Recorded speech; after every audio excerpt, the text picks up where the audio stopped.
不开玩笑，美团闪购马上就到，感谢30分钟好货到手的美团闪购冠名播出。番茄是个宝，茄皇错不了，感谢约一颗阳光番茄在里面的茄皇联合赞助播出。让生活更开心，感谢国民白酒老村长特约赞助播出。96倍乳黄金续航母源自护力，感谢 A2 紫药 HMO 奶粉赞助播出。找回状态，脉动回来，感谢随时随地帮你 call back 好状态的脉动行业赞助播出。聊天吃乐事，分享更快乐，本节目由片片薄脆乐事不停的乐事赞助播出。真好笑，真有机，本节目由3方认证真有机的海天有机赞助播出。新一轮脱友全国巡演已正式开启，微信搜索效果小程序参与许愿活动，朋友们就有可能来到你身边。我们是5条手，我们是3个软柿子。今天这个真的是能成为你的底气。你看，你把我给你找不回来的唯一可能给堵死了。但是我后来觉得太羞耻了。这是真生气了。发生了什么？都疯了已经。我们来看一下最终他们的票数。反败为胜，哎，追回来了。现在是第3赛段的最高分，咱怎么谈上这么一出？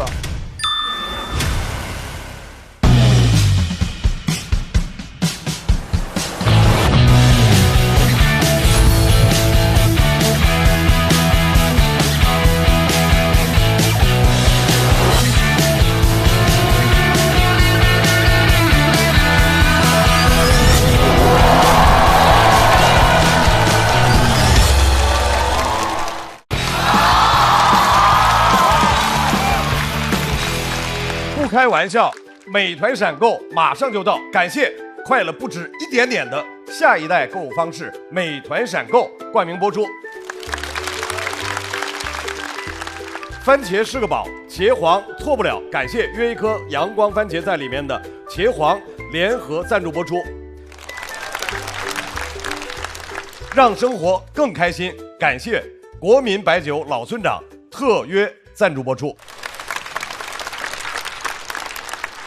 欢迎来到脱口秀和他的朋友们第2季的第3赛段交朋友赛，欢迎各位的光临，欢呼吧！马上我们刘老根要派出来的是一位东北演员，刘老根啊！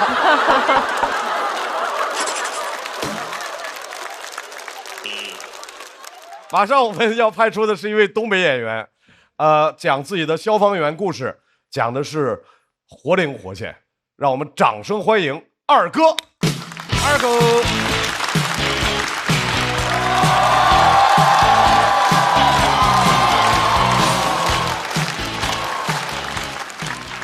大家好啊，我是二哥，我的本职工作是一名消防员。鼓掌的观众，我祝你们幸福。这就是2人转的开始了。对，没鼓掌呢，我也保你们平安。我在上一轮比赛当中讲了消防员战友之间的感情啊，今天我想跟大家聊聊我的爱情。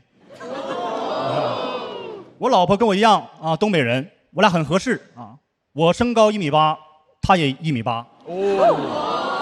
当时我俩经人介绍相亲认识的啊。那天我去晚了，他们都坐好了，我先做个自我介绍。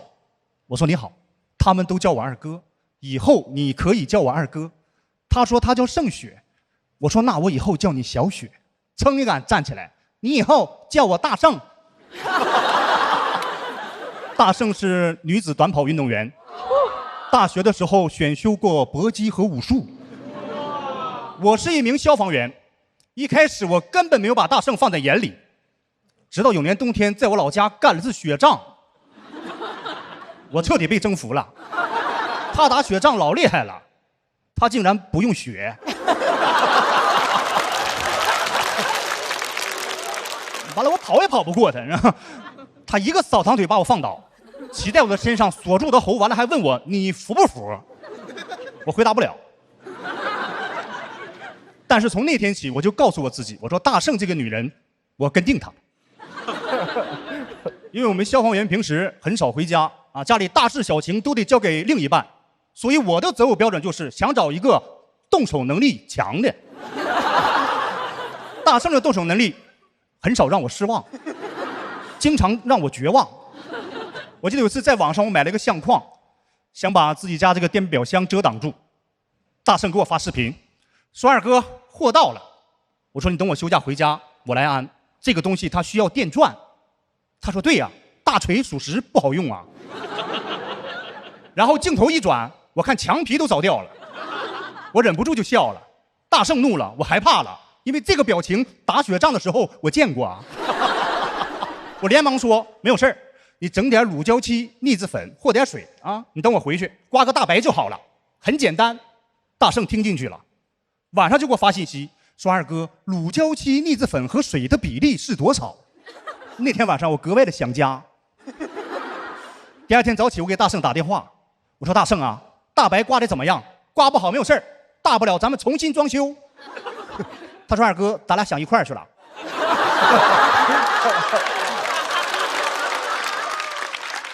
大圣小我7岁啊，一般我俩在一起的时候都是我照顾他啊，这是应该的。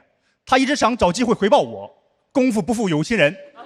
有次发生了意外，我右膝前交叉韧带断了啊，我做完手术推到病床，当时麻药劲儿没过。大圣对我很好，帮我洗脚，还帮我剪脚指甲。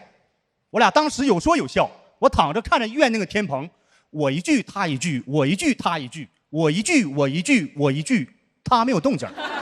我猛地起身一看，满地沾满血的棉花球。我看着流着血的大拇脚趾头，我仿佛又回到了手术现场。哎，我看着就疼。大圣拿着棉花球搁那，二哥，对不起，对不起。咱是爷们儿啊！我马上起身，我说没有事儿，二哥不怪你，另一只脚先别剪了。后来回家养病，天天变着花样的给我做好吃的，全是他自己喜欢吃的。那天要给我炸油炸糕，早晨4点半起来和面。我说大圣，你应该注意休息。他说二哥，我不需要。我说病人更需要休息啊。然后他让我帮他测测油温，你知道我那时候很困难呐，我拄着我那个拐，我好不容易来到锅跟前，大圣趴我后面拿着油炸糕，迫不及待，很可爱啊，小鸟大鸟依人那个样子啊。我手往油锅上一放，他说二哥好了吗？我说没好，你等等啊。我又一放，他说好了吗？我说好了。没等我说等等，油炸糕就飞过来了。我看油炸糕掉油锅那一刹那，我绝望了。那是夏天呢，我就穿条裤衩。我想跑是跑不了了，我猛地一个转身，我把这条残腿抬起来了。我让他全方位挡住油锅。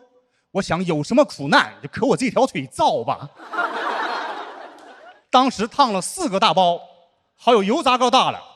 我干14年消防员，我没被烫过。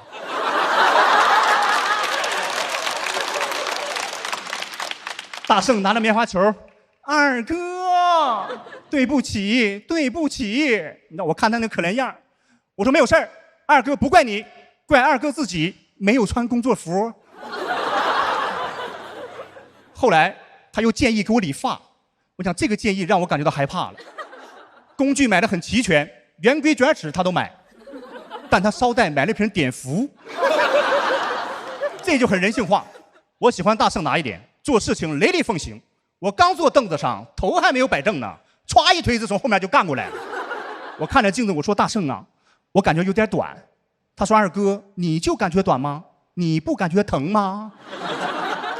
说完拿着棉花球就过来了。二哥，我说大圣，你收了你的神通吗？从现在开始能不能不说对不起？他说好，二哥，我现在不说，那我推完一起说。后来我战友来我家看我啊，我们战友之间的感情就是这么的单纯。他说来看我，就单纯来看我。一进屋啊，跟我探讨病情，指着我这条腿，说老二是这条腿吗？我说对呀。他说你这条腿怎么还有4个大包呢？哎，我你大拇脚趾头咋地了？我一低头，我说哎，我不想说。哎，我你头咋地了？他说你在家执行任务了。不行，给我回字吧，都得安全呐。后来送走我战友，我记得有一天我过生日啊，大圣在网上给我买了一台轮椅，要推我下楼遛弯。那天晚上我戴着口罩，穿着睡衣，他就推我下去，一边推我自己还发感慨，说二哥，以后咱俩在一起的路上有什么磕磕绊绊，我都陪你走过。我说那你现在能不能给我找条好路？后来来到一个陡坡，他突然停住了，我以为他要换条路，后来他让我握住。这个时候拿棉花球那个景象在我脑海里就历历在目了。我出于本能反应，我歘从轮椅上我就站起来，我说我现在感觉好了，要不我推你吧，我就这么样推着他，你知道路过一个阿姨，看见以后很兴奋，很惊讶，对，这病就得这么练，指着我对象说，小姑娘，你爸是不是脑血栓？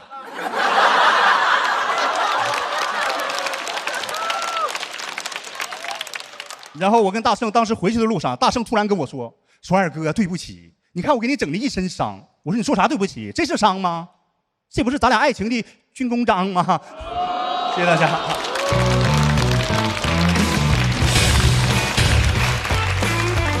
这个周围很调皮。二哥锁票倒计时。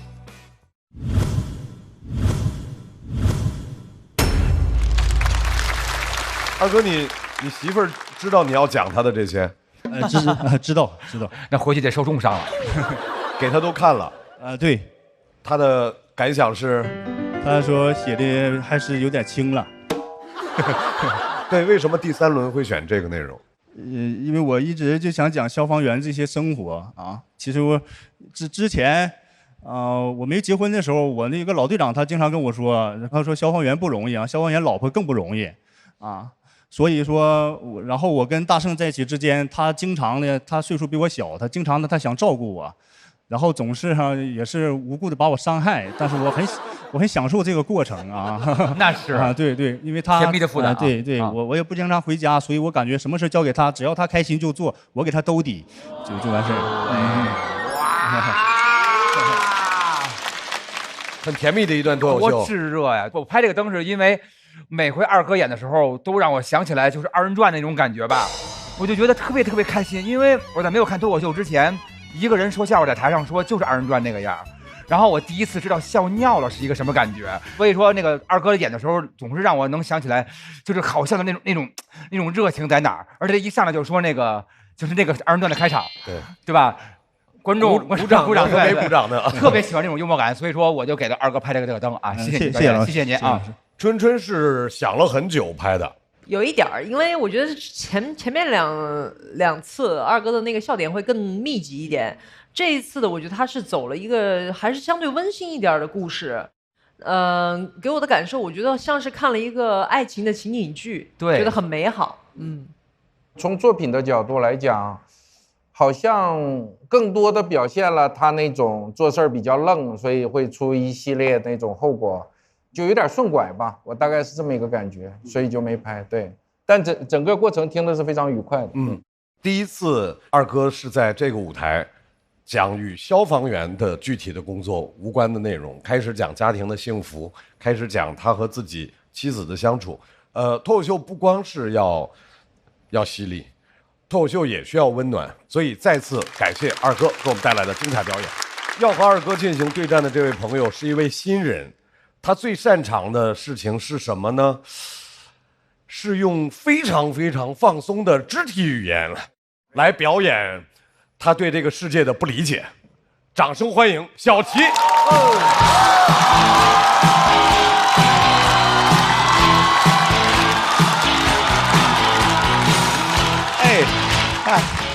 各位好，我是小齐。我们这组他们分别起名叫做四大天王，我挺虚的，因为他们都是什么大王太子，就我一个庶民。但哈哈曹说啊，在大王和太子旁边是太监。我当时想，我说你新说唱没见你这么有旁吃赖啊。但我一个新人，我能说什么？我说这。确实是还是一个平民演员啊，出去经常会演出的时候住一些廉价酒店，跟一些不熟的演员拼房。我说我最怕一种酒店设计，就能把卫生间都做成玻璃的。我怎么发现的呢？那我正躺床上刷那种正常视频呢，就那种正常穿搭无不良引导视频。一抬头，看着不良穿搭了，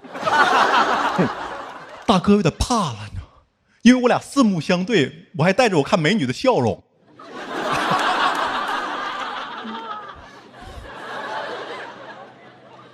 我当时就很疑惑，我问那个店员，我说为什么这么设计？你知道，他告诉我答案，我都没听懂。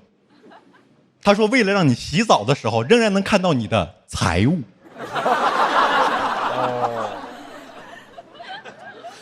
我住的是廉价酒店啊，觉得我这种穷人只要财物不要尊严。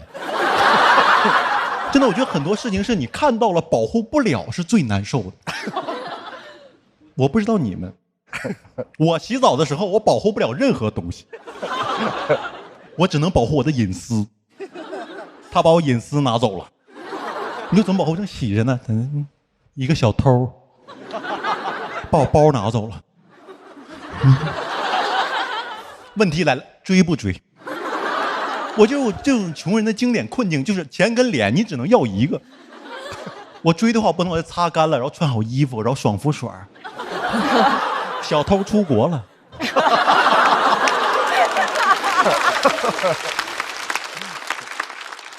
我也不可能直接追，对吧？正常人肯定说围个浴巾，然后赶紧跑出去追了。朋友们，你们见到这个画面，你觉得应该抓他还是抓我？你不会觉得前面有个偷包贼的，你会觉得这个暴露狂啊，快追上他了，然后等着对着他。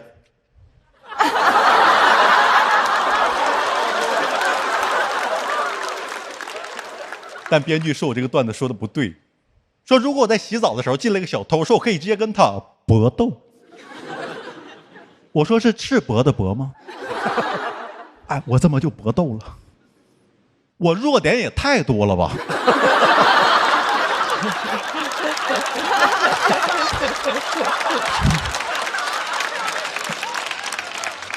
我打架的时候不知道怎么防守，而且要打沐浴露的时候，他进来就完了，太滑了，我都不希望有人救我，怎么救我？我正搏斗呢，说快来人呐，救命啊，救命啊！怎么了？哦，我觉得小偷都会生气说，我只是劫财啊。我觉得这是我们生活中经典困境，就很多情况下，而且就你放弃了脸，可能钱就来了。因为我们住那个酒店，第二天我就要去寺庙参观一下，我们同行大哥非要领我去，发现寺庙我俩也逛不明白。我第一次逛，我以为会很古朴，但没想到现在寺庙已经企业化、商业化了，显得我特别土。就原本上山有柏油马路，但不让进车，然后我特别难，因为我要扛着1.8米的高香。我同行大哥非要买，说什么哎，咱上香必须最高最粗的那个，佛祖办事就先办咱的。我当时想跑这跟佛祖人情世故来了，佛祖收香的时候还在那，哎呀，下不为例，给菩萨的，给菩萨的。我觉得没有必要，你知道吗？而且上山真的要50分钟，我没办法，我问那个管理员，我说不让进车，我们那个香怎么办？他跟我说那话，我感觉他研究过佛法，因为那个话能应对世间一切的挫折。他说：“你得扛着呀。”哇，这话悬呐！他不说，我以为我得骑着呢。香屁股一点蹭，我就上山了。我扛不住嘛。5·1期间，人山人海，我跟我朋友2个大傻子扛着1.8米的高香爬山，我俩都没法回头，回头就10个人下山了。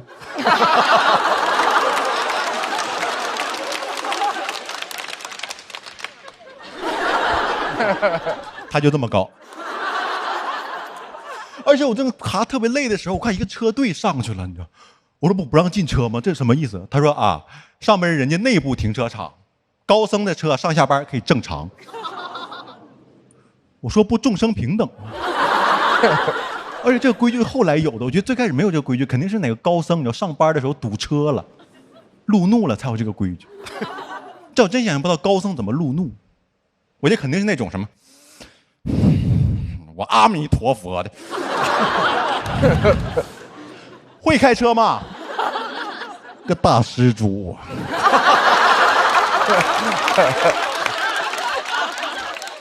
超度你，扛着上山50分钟，我到山顶上发现给我累坏了，跟我想象中的完全不一样。古色古香，朱红色的大门旁边6个大字。外来香火莫入，我感觉我像个舔狗，你知道吗？而且进去之后，那寺庙跟我想象中的完全不一样。在功德箱有个特别大的功德箱，在佛像面前，功德箱上有个硕大的收款码。我说老板好厉害呀，他能替佛祖收功德，他不会扣佛祖手续费吧？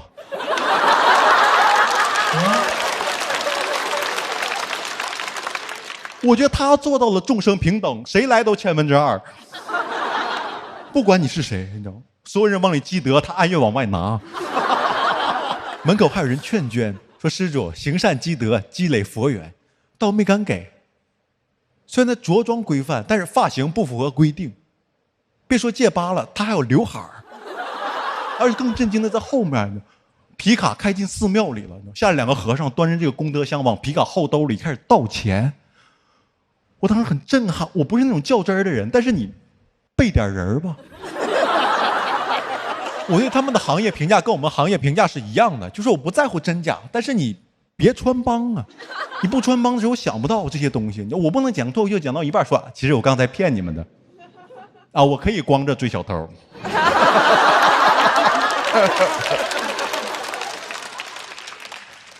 你不穿帮，我还以为那个功德箱里面是个黑洞呢。钱放进去就不知道哪儿去了，但他说完我就开始怀疑一切，我怀疑这个寺庙已经上市了，我怀疑方丈穿的袈裟是巴黎式袈裟，我都怀疑我一扫那个码，佛祖身后响起声音说佛祖账户收款2元，后来爆出来他们确实是个假寺庙，他们在非法普度众生。谢谢各位，我小齐。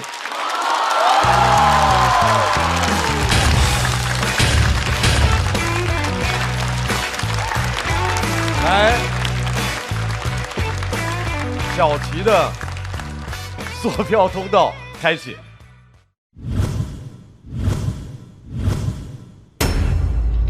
各位，来，大老师说清楚自己为什么不拍灯？你在犹豫什么？咱就是说，这回他就没到这个拍的这个点儿。因为小齐第1回、第2回都是给我心目中感觉这次是能拿大王、黑马这样的存在。但是不管怎么样，我听这回这故事，反正我是觉得挺好玩的，但是我没有让我能情不自禁的像前2次这样拍的这样一个意愿。哎，你在之前演的时候，这个过程是跟今天很不一样的，对不对？观众反应啊，或者因为正常这个放在我专场的中段啊，我前面讲完我2期段的中专生有小城市，大家很理解我为什么会有这样的想法，是，然后有这样的困境。然后突然一上来就讲这些东西，会有一点点别扭吧？是，就是别扭在这个点上，然后所以没有拍啊。您能理解是吧？我太理解了，大老师，谢谢您，谢谢您啊，谢谢您。小齐这个我线下看过，那天是我偷偷去看的，没跟他打招呼。然后，所以我刚才一直在想，你这段演出跟我那天看的有没有区别？还是我自己的脑子里可能有点杂念，会有某些小细节处理的不太一样，可能是。谢谢罗老师。我觉得这是个比赛嘛，那比赛如果看现场效果的话，它只是其中的一个要素。如果这个没有达到的话，我看其他。但他今天除现场相对的温一点以外，其他他现场的节奏、表演，包括内容表达，我觉得全都非常非常好。我个人非常喜欢。但是我就有一个遗憾，我觉得应该还有一番啊。你前面讲了一个穷人在洗澡时候的困境，这个荒谬。然后就是我们在追求信仰的时候，某种的就是这种宗教场所这种荒谬，然后就没了。我以为还会有一个，所以我最后我觉得结束的有点仓促，以至于我拍灯都有点仓促。这是我觉得一个美中不足的地方。小齐是一个一定会给大家留下深刻印象的新人演员，因为他有独特的节奏，他有独特的表达，并且他在整个场上的氛围感是非常和其他的脱口秀演员是非常非常不一样的。来，我们再次把掌声送给小齐。二哥回到现场。二哥和小齐，他们分别得到的票数是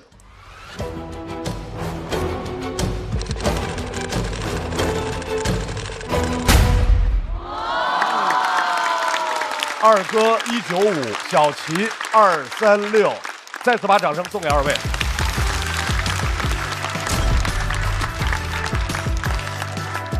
马上我们马大帅要派出来的这位朋友，大家印象非常深刻，因为他很爱生气啊。但是有意思的地方就是他越生气，我们又觉得越好笑。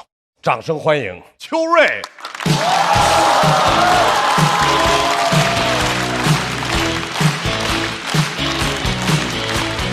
Hello， 大家好，我是邱瑞。我们平时会去各地演出嘛，到那种老同学在的城市，就难免要聚一聚，听他们教我怎么讲脱口秀。229下肚，他们真安慰你呀、说瑞哥，你今年不就是没上节目，你愁啥呀？我就觉得你好笑，你比赵本山好笑。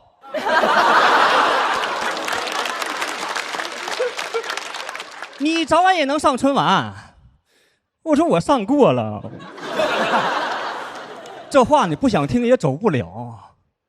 我说我要赶7点的飞机，他们说那你正好别睡了，上飞机再睡呗。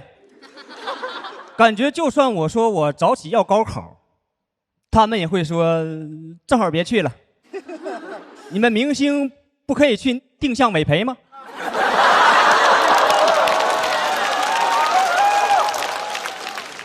关键他说让我上飞机睡，那是一个你想休息就能休息的地儿吗？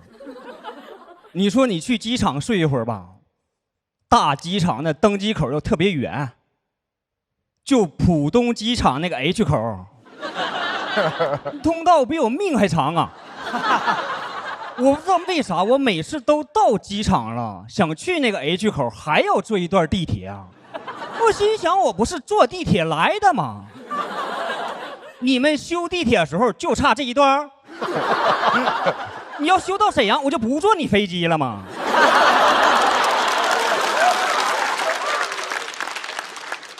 你说到登机口睡吧，碰到延误更是一点也不敢睡呀、他们就一点点给你延。我最严重的一次延误了8小时，当时是从北京飞河北。我坐机场里都气炸了，我说早知道我少个共享单车都到了呀。8小时，蹬快点，哥们儿回来了。这么近那么美，蹬车去河北。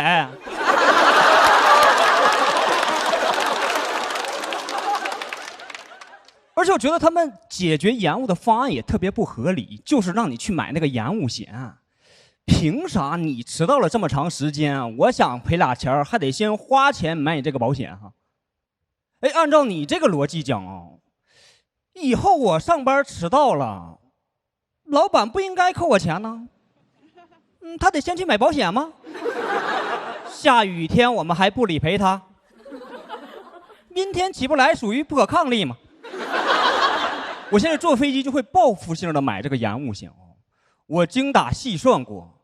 按照国内飞机晚点这个比例这就不是一个保险，这不就是理财吗？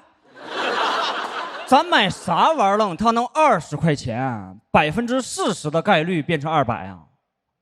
就光这赔率，联航应该是目前最有良心的线上博彩。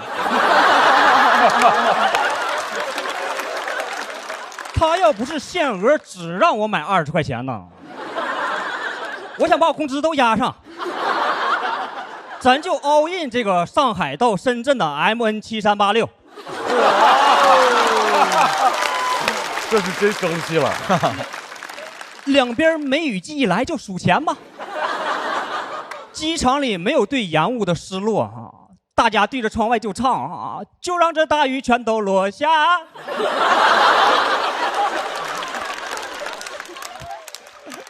你上了飞机更没法休息了，飞机上就没准备让你睡觉就他们会给你准备一个小桌板，然后再派一堆空乘盯着你不让你用。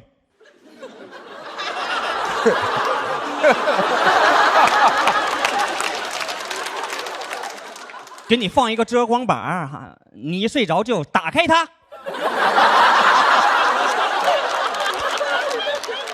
我有次好不容易睡着了空乘遮光板给我打开蹲下来问我：“先生，需不需要眼罩？”我看着窗外那个光气得说不出话呀，就感觉心里这个草字头突然开始光合作用了。哎呦，不懂为啥一定不让我用这个遮光板我就去网上查他们的官方声明嘛，我觉得理由不是很能说服我呀。说是为了让我在空中能随时看到引擎，判断是否异常，然后决定要不要逃生。是不是有点过于相信我这个逃生能力了？我要真有这水平的话，你飞机也多余着陆这一下啊！你就在天上按站点停呗。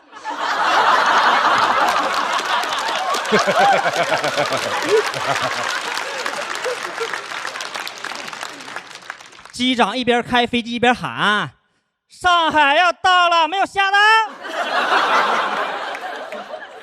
我一看快到咱家小区了，我就逃生呗。小降落伞就是悲伤。我说机长之后，哎，你看到下面那个红绿灯没有？麻烦在那儿给我停一脚呗。但我觉得这件事更荒诞的一点啊，是那帮坐头等舱的人，他们的座椅被安排到了飞机翅膀前面。哎，这帮最应该惜命的人，打开遮光板也看不到引擎异常啊。不是你们命更贵，不应该自己多盯着点吗？啊，全指着我呢。当然，这种想法是不对的，我也不敢当着空乘面说，因为他们的规矩都在保护我们嘛。我感觉他看到我睡成那个死样子后，心里边肯定也有草字头，很可能嘴上说的是先生，需不需要眼罩？但心里边想的都是让你打开遮光板，你不打开，你叉叉。下面吹，谢谢们。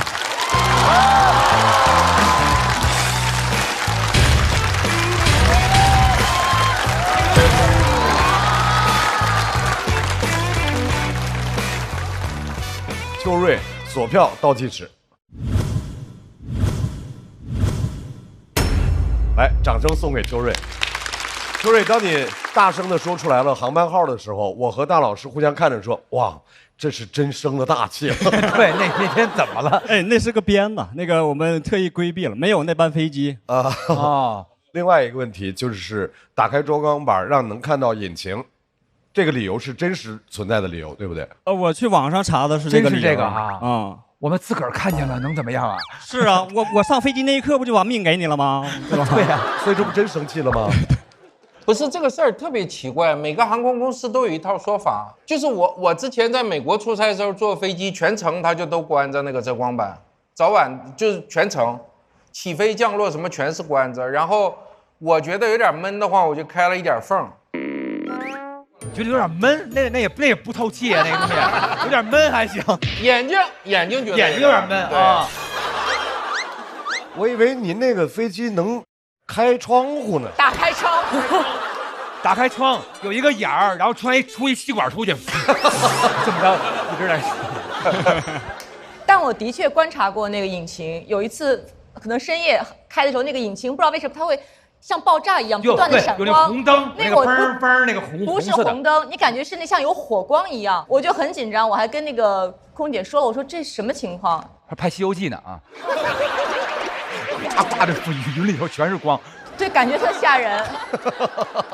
他刚才有一个地方特别好，就是那个空姐把那个打开以后说您要不要眼罩，其实都是在那个动作等于被暂停之后，他写的一大段，大概有那么2-3分钟，我觉得那是非常棒的一个文本。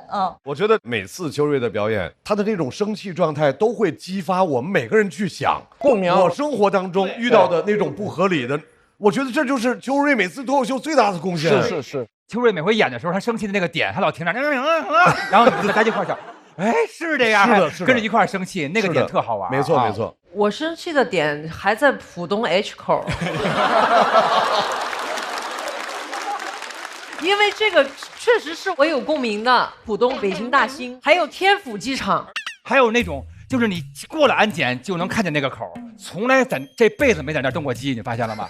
就是那个东西是个摆设，是吧？我都坐好几百回、1000回了，从来没在那最近的那个口那儿登过机啊。登机还好，下飞机没有过。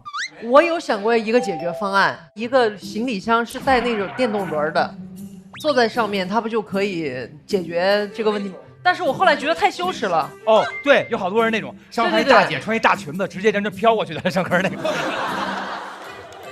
所以，优秀的脱口秀演员是对生活的发掘，再次掌声送给秋瑞。秋瑞这回让我看到了前几季我看见秋瑞最喜欢的样子，他就是骂完街之后等着大家一块儿觉得是真可恨，然后就是那种感觉只有秋瑞有，独一无二的那个样儿。这组的对抗当中，最后要出场的2位是一个漫才组合，在前2赛段，他们已经用他们的实力征服了观众，让我们掌声欢迎徐浩伦、谭湘文。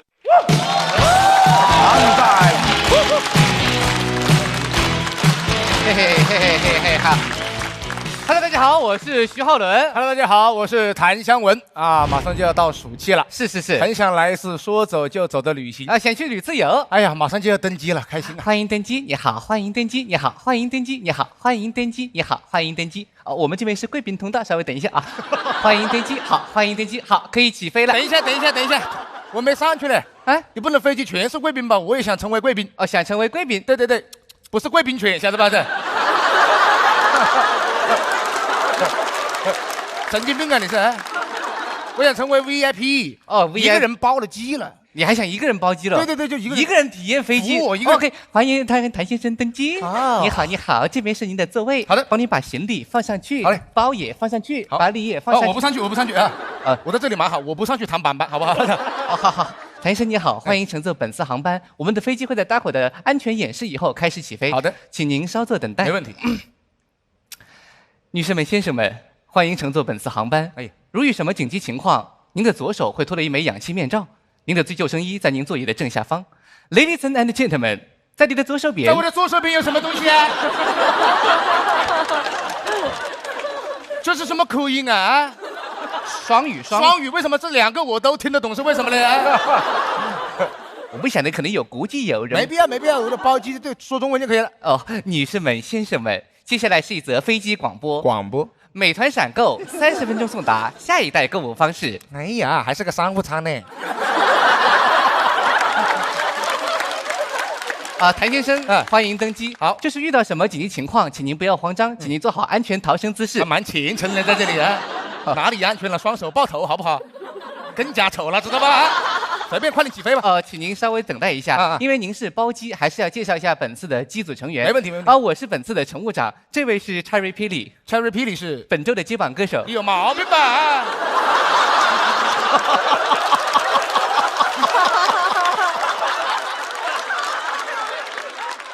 接榜歌手，接榜歌手来我这飞机干什么？不是，他是接榜歌手，他是那个歌手。歌手谁不是明星呢？啊，我知道他是下去晓得吧？没有，他是有下去我包机了。sorry， 他don't like you。Get out！ 安全带要系好哦，马上就要起飞了，好了，稍作等待。你坐我旁边吗？对，我们这是个廉价航空。自己说自己是廉价航空还蛮好笑的嘞，你的。稍作等待，马上起飞了。好。可以起飞了。等一下，我在头等舱还是在经济舱啊？驾驶舱啊？在驾驶舱了，大哥呀！太吓人了吧这！你不是乘务长吗？我也是本次的机长，因为我们这个人员机组比较紧张，你不要害怕，好吧？稍作等待。呼叫塔台，这里是 CS38664航班，有信号吗？好的，好的，没信号。没信号在跟谁讲了，大哥？怎么没信号的，大哥？现在有信号了。你别现在有信号，要一直有信号。有信号。好，我们现在已经做好了起飞前的所有准备工作，可以起飞了。对，我们现在位于国道上面。在国道上面啊，不上高速啊，在跑道上面啊。现在位于跑道上面，可以起飞了。等一下，塔台，我问一下，我的飞机右前方有一个人戴着帽子，穿着个反光的马甲，拿着个红蓝的棒子，他是要查我酒驾不？查你什么酒驾了，大哥呀？那是个地勤，喊你飞了，随时飞了，起飞了。好的，5、4，发射火箭在这里啊！1哆来咪发。干嘛？开飞机！开呀！开嗓干什么？在这里唱什么？我不唱的话飞不起来了。这是个升空飞机。什么意思啊？就是这个飞机的左右可以通过摇杆来控制，就是飞行的高低取决于你发出的声音高与低来控制。这是什么鬼设计的，大哥呀？它是这么设计。飞了好高了，现在2米，2米不还是在国道上面呀，大哥呀？别怕别怕，我们有降落伞了。降落伞有什么用啊？2米要什么降落伞了？对原来看见这个学生背的书包跳下去了，晓得吧？你不要着急，不要着急，着急，你分析怎么平时怎么飞的嘛？平时不是我飞的，谁负责飞嘛？查瑞霹雳飞的。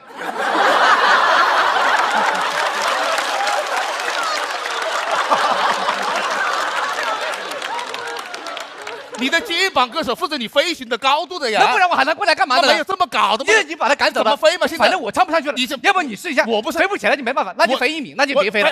飞，我飞。哎呀，呀啦嗦，那就是青藏。高一点，高一点，稳一点，有点抖，要稳一点。高，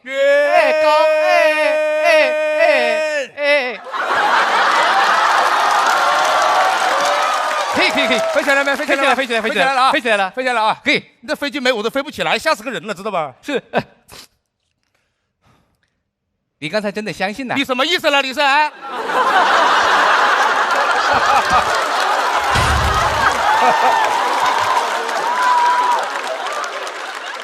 你要干嘛？你到底要啊？你到底是怎么飞的？你说他可以通过声调来飞。你要实在唱不上去，我拉个摇杆。你直接拉摇杆会死啊！在这里啊！我不是想让你放手放在上面，自动驾驶了。哦，我只要负责起飞跟降落就可以了。现在自动驾驶了是吧？放轻松一点，吓死了。风景这么好，放松一点嘛。哎，我问你一下，我包机了，包机，就飞机上面就我们2个人。哎，那我可以。我晓得。哎，你先给我演慢才吧。扎眼了，大哥呀！我想来一根那个。抽烟了，想在飞机上面抽烟，那专辑肯定不一样，那抽的是你负责不？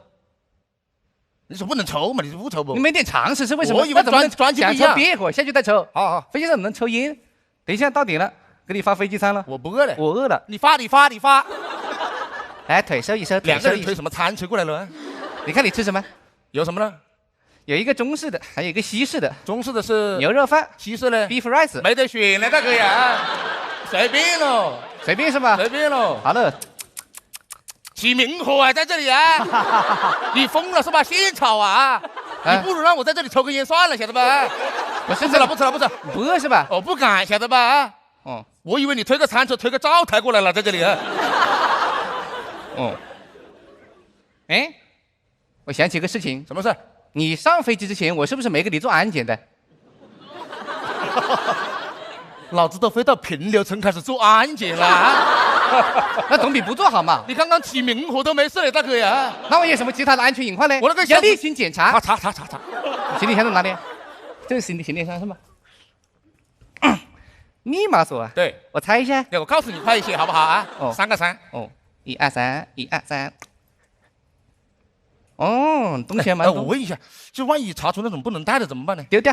丢掉啊？那不然留在飞机上出事你负责不？短袖，拖鞋，袜子。哎，你平时不穿裤子？你不穿裤子，晓得吧？没事不穿，你不能没找到裤子就说我没穿裤子，晓得吧？有裤子了在这里。裤子我就说，火柴。这个我可能忘记了，放在口袋里面。哎呀，那丢了，要帮你把衣服丢掉啊！丢错了，晓得吧？丢火柴了，谁丢衣服的那个？丢反了，知道吧？丢火柴，点燃了，丢啊！干什么？烧起来了，那个！烧起来！谁烧起来了？你这是？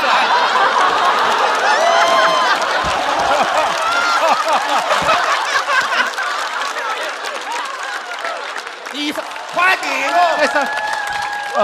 快，灭一下！哎呀，更烧了，晓得吧？在这里啊，你这个火平常水是灭不了的，快灭它，晓得吧？不用搞了，烧干净了。没事，几件短袖嘛。几件短袖没事，你又用不到你的。谁用不到了啊？我去三亚，我不穿短袖，穿什么了？你去哪里啊？三亚。你不是去冰岛吗？谁去冰岛了，大哥？我去三亚。我导航导的。我去三亚。没事啊，反正都是出来玩嘛。没事，你要搞清楚出来玩的目的。对啊，重要的事情是沿途的风景，重要的事情不是最后的目的地。目的地肯定重要了啊！我去三亚，你把我拖到冰岛，我带的全是点短袖，还全给我烧了。这里还有2个火柴呢。火柴有什么用了，大哥啊？冰岛的，我有几件短袖比火柴有用的多吧？啊！那你非要去三亚？不叫我非要去，我本来就要去的，知道吧？好，真的是干什么了？给你加个途径点不？开滴滴专车啊，在这里啊，加途径点，你想想办法。还有一个办法，什么？那就是我手动驾驶，给你开过去。你能开不？脱离自动驾驶，当然我是机长了，坐好点，别挡着我看后视镜。飞机上面哪来的后视镜了？我跟你说清楚。哎，怎么了？干嘛？有点借我一下。啊，好，可以了。你近视啊？啊，你近视怎么不戴眼镜呢？我戴眼镜不好看，这是好不好看的问题吧？这不安全了的。我跟你说清楚啊，我们现在会偏离自己的航线啊，待会可能会碰到其他的飞机，不要紧张，不要害怕。别讲了，我们飞过来了，晓得吧？隔得好近了哈，比翼双飞了，在这里，快！这怎么办啊？我这怎么办？你慌什么了？我好，你别慌了，没事，你别急，没事。我跟你说。我们只要保持自己的匀速前进啊，不要左摇右晃。这种情况撞下来是他的全责，飞机了，哥哥啊，碰一下就没了，你把我命当命搞了，好不好啊？晓得。快点避一下，往左边避，这么难拉吗？慢点，没事，别急，快点，上懒呀，在这里啊，快拉！哦，好。喂，什么？先去湖南？凭什么啦？我去啊，我不去。好了，谁去湖南了？我已经落地了。就落地了。可以，我晓得了。我不落地了。好了，那怎么了？为什么去湖呢？是不是？那怪谁呢？怪我吗？那还不是怪你，非要上飞机之前把那个什么叉瑞霹雳改下去。怎么了？好了，他才跟我说什么？我是本周的接榜歌手。神经病！哎呀！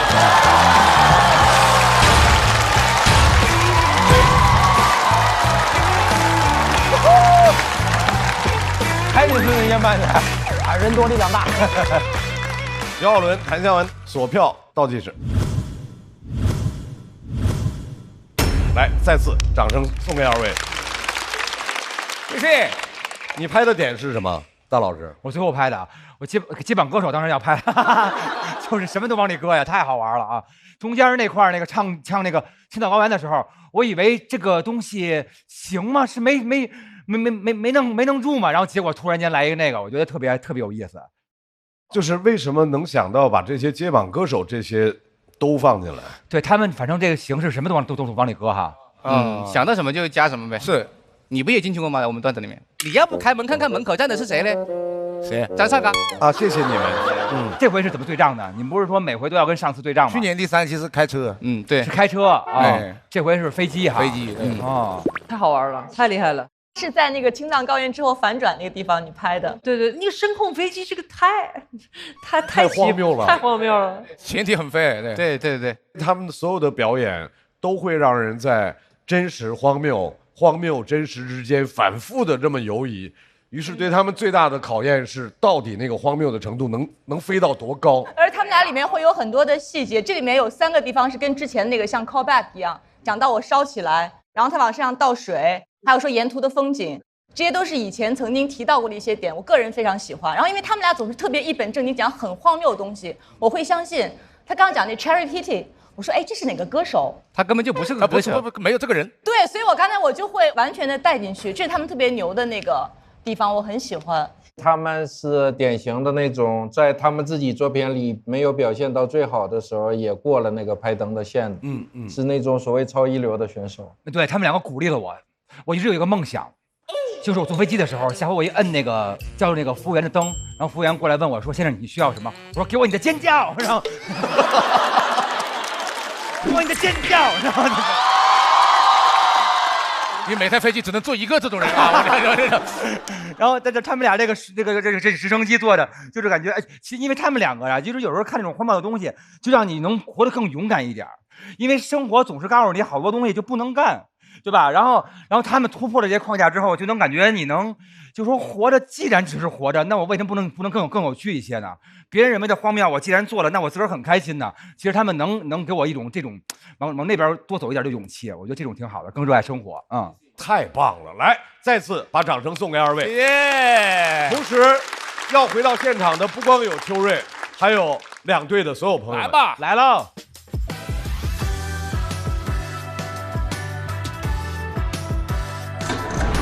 哮喘这块得到的票数是一样的。我们来看一下最终他们的票数。球队一看就是老手啊，这很稳。他也说的是飞机，我们说的也是飞机，就感觉缘分。哎，也是差不多少哈，10分，268。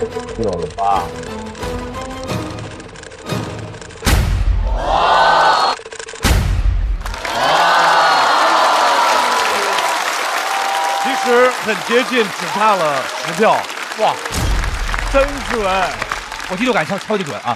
说明两组演的都非常非常好。是279、289，马大帅748，四大天王795，47分。哎，我们要恭喜四大天王3组演员进入到下一轮。恭喜哈曹，恭喜小齐，恭喜徐浩伦、谭湘文。来，我给你，来，走，你把拿走，走。谁是你们4个人里面最松弛的人？徐浩伦吧。我吗？他网瘾太大了，有点，他的松弛感能感染到别人。你要我自己，我可能没有办法第2天玩到4点5，但是突然就想着，人有几个少年呢？18岁的自己陪着玩一玩。我是觉得睡觉没必要睡那么久，但我觉得谭湘文还蛮心灵导师的。哦，就是这2天那个黄子韬淘汰我那个 cut， 大家都看了，然后他们都老学黄子韬，然后说我东西太简单了啊，一堆黄子韬。但是我想起他饰演的黄子韬，他给我发链子，他说特别喜欢你，给我逗得乐。徐浩伦说一下。我说啥？因为是比较同频，你怎么就是如果同频的话，怎么安慰我在想这个问题？一起哭，一起笑。心情不好的时候，2个人都心情不好。基本上是这样子。这不就这样过日子吗？就是哥们过日子。接下来马上要对战的这2队，首先有请5条手雪冰、张俊、孙书恒。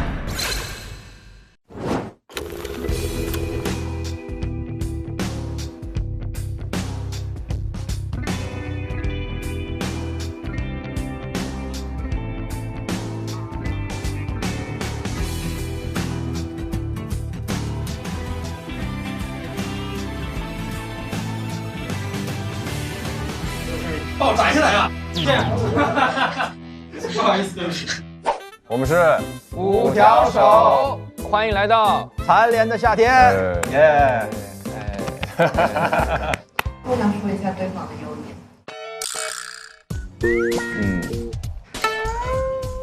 就大家都不是那么完美吧，不是什么好东西。说说缺点。缺点。他是缺点，他是缺点，他就是缺点，你懂吗？你们分别担任什么样的角色？我担任2条手，俩翅膀，对他们俩助我一臂之力。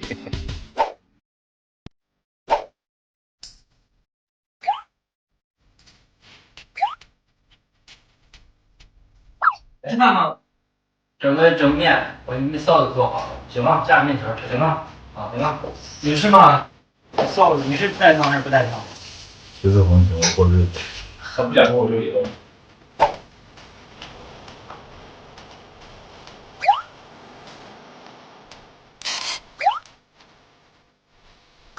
最新鲜的糖油粉糊是最棒的，来他们家水没停过。你别说还挺入味儿，超乎意料。你很难想象做那么好吃的，开那饭店就让晃晃是吧？要不你多点，咱去山羊卖吧。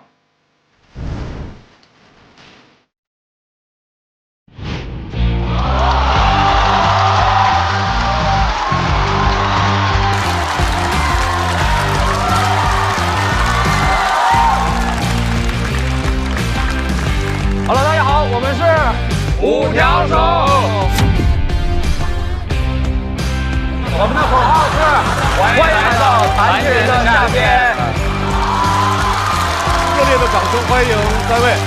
接下来有请他们的对手，3个软柿子，小块、徐志胜和侯志远。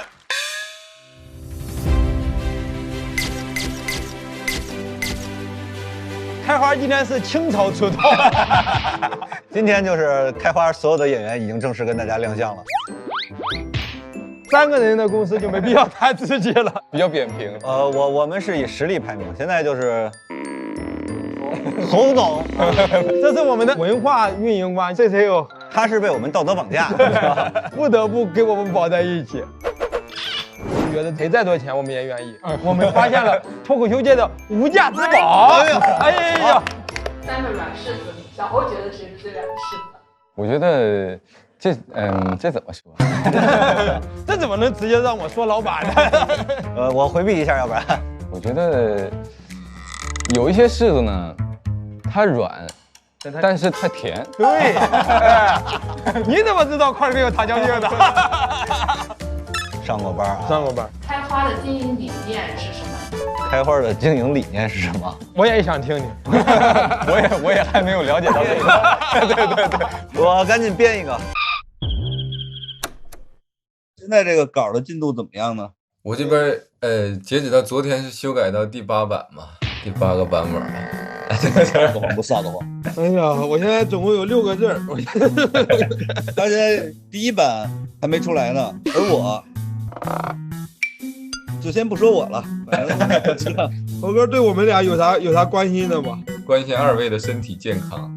哎呀，这稿子一点希望没有呀！这稿子，这个我觉得也没必要。我得说出这个话来，他当面拒绝我，这个冲突太强烈了。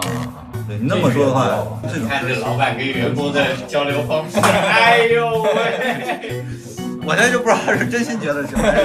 对呀，行吧，行吧。开花就是风评这么不好，谁说风评不好？你注意你的措辞啊！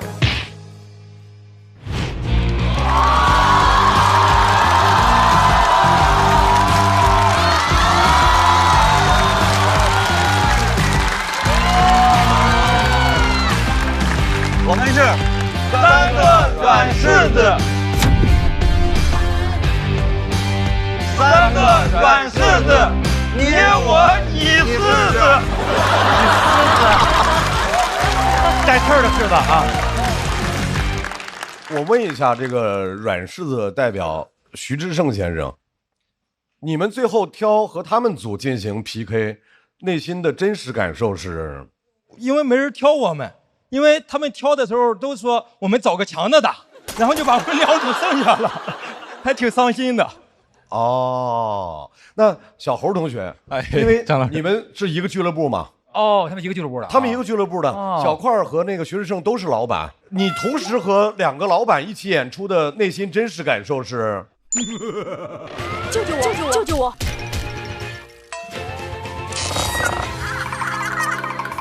就是荣幸啊，就是可能是荣幸，就是荣幸。不是，你就看看我们这个企业文化吧。你小侯有没有设想过，就是在你们3位表演结束之后，员工的分数最高会是一种怎么样的盛况？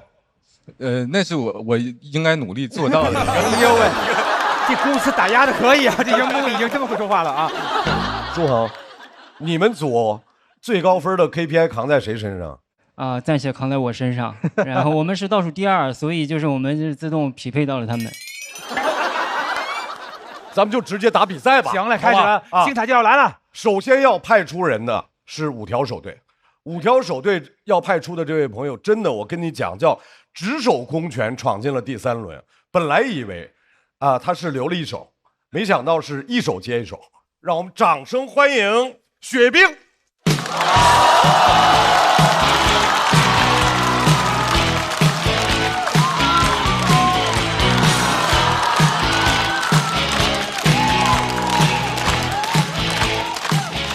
Hello， 大家好，我是雪冰。感谢，2楼朋友你们好。哎，好，特别开心。显而易见是吧？我是我们队的灵魂人物是吧？这个队里如果没有我，我们就只能叫5条人了是吧？还是先跟大家解释一下，我这个胳膊呢是小时候一次意外高压电咱放松一点也不是什么新鲜事了是吧？今天刚接到节目组邀请的时候，我特别开心。果然呢，残疾证是通往节目的绿卡吗？这队呢是组队战。实话讲啊，我刚开始选人的时候还挺孤单，因为今年这个赛道只有我自己，少了很多的乐趣。然后呢，后来找了2个看起来相对正常人组了队。组完队之后，我们要起名字嘛，他们想了半天，一开始说队伍名要叫“好汉2个半”，我觉得不太准确。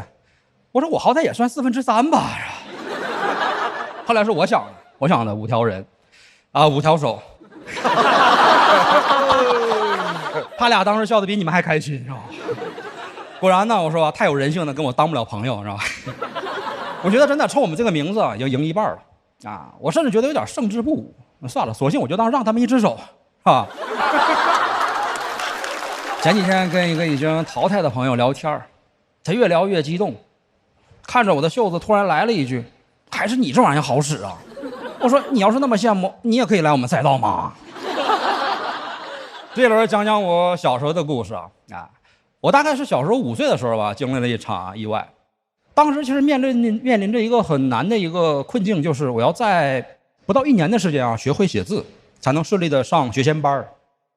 但其实我出事之前呢，其实右手早就会写字了，写的还挺好。你现在还要重新学，心里很难接受。那早知道垫左手了。左手写字确实啊不太容易，尤其是写铅笔字，写完那个字迹呢，会被左手这个手掌呢涂抹一下。写完你看那个字吧，有点像那个渐变艺术字。我妈就哄我呀，说没事咱想想办法啊，咱可以从右往左，从上往下写嘛，那古人都那么写嘛。我就感觉自己生不逢时。你这要是生在了古代，不止写字方便，还没有高压电呢。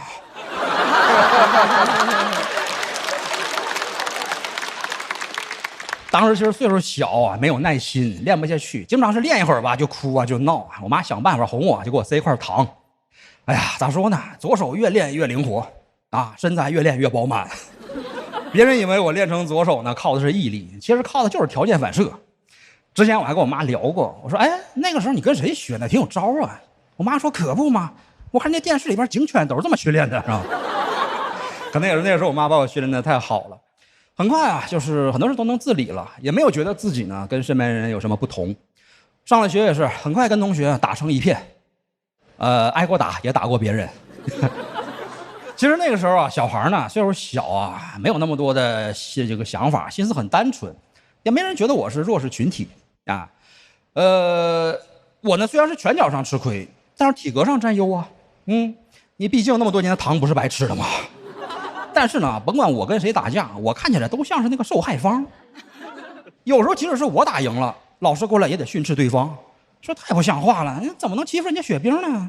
啊，同学也懵了，说对呀，怎么才能欺负雪冰呢？小时候就是比较胖啊，然后不擅长体育活动，有点自闭。然后我妈就鼓励我说不用怕，都跟同学一起玩，咱啥也不差。我听进去了，跟同学一起踢足球。他们问我想踢什么位置，我说随便。他们让我当守门员。啊，我守门啊，跟那个空城计的原理差不多，主要是拼气势。啊，对面球员看见我都这眼神里充满了困惑，说从来没见过守门员这么嚣张啊！你看他往那一站，还单手插兜呢。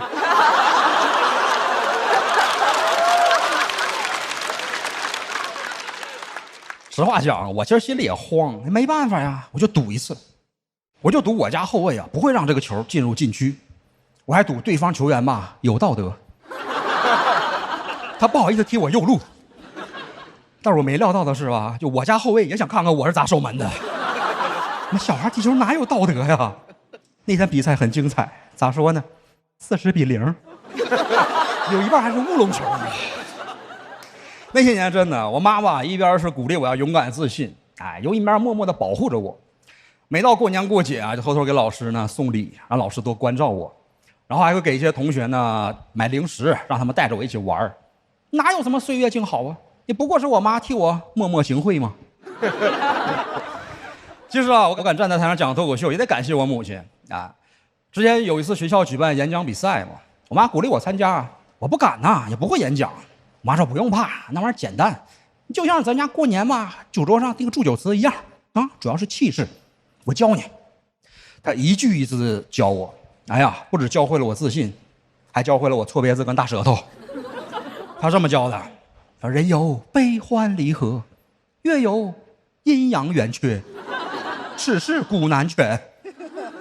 比赛那天啊，我站在全校那个大礼堂上，面对着全校的师生，还是紧张了。我说今天给大家朗诵一首苏东坡的词，水哥掉头。那是我第一次炸场啊，虽然输了比赛，但是给大家带来了欢乐，感谢水哥。我其实也是后来才知道啊，其实在我刚出意外最艰难的那段日子里啊，我妈也差点放弃希望。有一次啊，她骑着自行车带我回家，然后走着走着吧，突然就哭了，然后带着我吧就走向那个火车轨道。我当时其实岁数小，但是马上也发现了我母亲的意图，吓得我当时就喊出来那句名言，我说妈，人生不是轨道，而是旷野啊。开玩笑，其实当时具体说了啥呢，我俩都想不起来了。但是据她回忆啊，确实是我当时的安慰呢，让她打消了轻生的念头。那年5岁的我在铁道边获得了新生，所以你们也可以叫我铁生。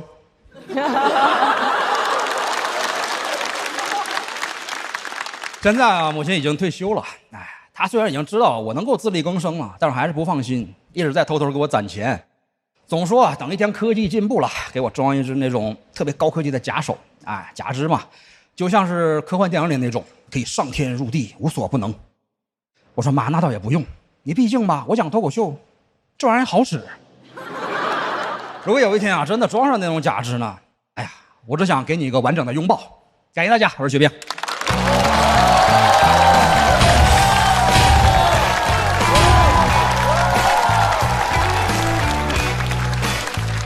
雪冰，索票倒计时。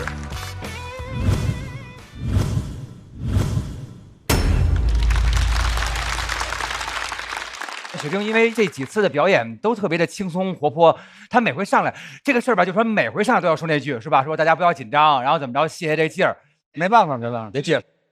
对，然后而且雪冰大家知道吗？那个雪冰是虽然是这个状况，但是他得过冠军，对不对？是某方面一个冠军啊，嗑瓜子儿。也不完全算嘛，我之前是玩魔兽世界，有玩的吗？冠军是家里冠军还是哪种、啊？没有，我玩魔兽世界是在当年的有一个版本，我们团队抢的那个世界的首杀，哎，我作为团队成员之一吧，算是啊，算是一个团队荣誉啊，大概是这样。对，挺厉害的，这你看玩游戏什么的，什么都不耽误，只要有热情，一切都能做到哈。我拍这灯就是最后想给完整的拥抱。完整拥抱那一下，击中了哈，那一下，对，那个煽的很高级，对，因为煽情这种煽恶心了就是脏活嘛，因为他特意把它搁最后一句，就是那一下，然后你就一下就明白了啊，就特别好。我也是那一下就不行了，对。你觉得妈妈是个怎样的女性？很勇敢，很乐观。我妈年轻时候非常漂亮，像艺术照一样。我妈说，我小时候可厉害了，幼儿园里边的扛把子，天天这个上房啊、上树啊，总是在疯、在跑、在玩、在闹，而且争强好胜啊。出车之后好像就很少拍了，中间很长一段时间我都找不到太多我的照片，合照也很少。我想把我对他们的那个感激之情通过段子表达出来吧，真的是很感谢我母亲对我的培养教育，我觉得才有现在的我吧。哎，雪冰，我想问你一些，就是后边还有的话，就是你会讲很多那种单手以后的生活细节吗？因为我们以前听黑灯，他会讲很多，我其实很期待，然后希望你能讲，而不是我问，比如说什么怎么系鞋带啊，怎么系裤腰带啊，什么就这些。现场演示吗？不是，后边你的作品里会有的，会有哈，有的。那我老实等着。好的，行嘞，肯定段子多了去了啊。谢谢，雪冰休息一下，来看一下对方派出来的软柿子的能力。谁呀？对方派出来的第一颗软柿子，老板。因为他之前跟我们分享了他是如何通过自己的努力，就让他的俱乐部亏损100万的故事，所以他今天决定给自己翻个身，他要跟大家分享一些当老板的智慧。哇，还有这真有啊，真有智慧。那得听听。来，让我们掌声欢迎开花脱口秀的老板小块。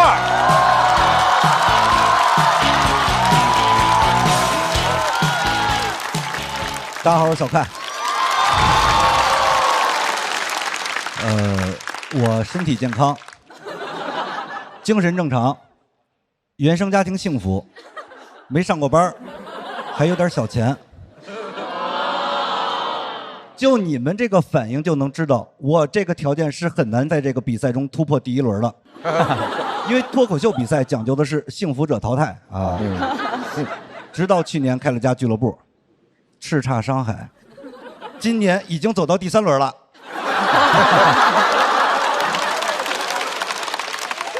俱乐部是我跟徐志胜一块儿开的，开业前我们俩还做过风险评估，当时我们俩认为最大的风险就是面临巨额的收入。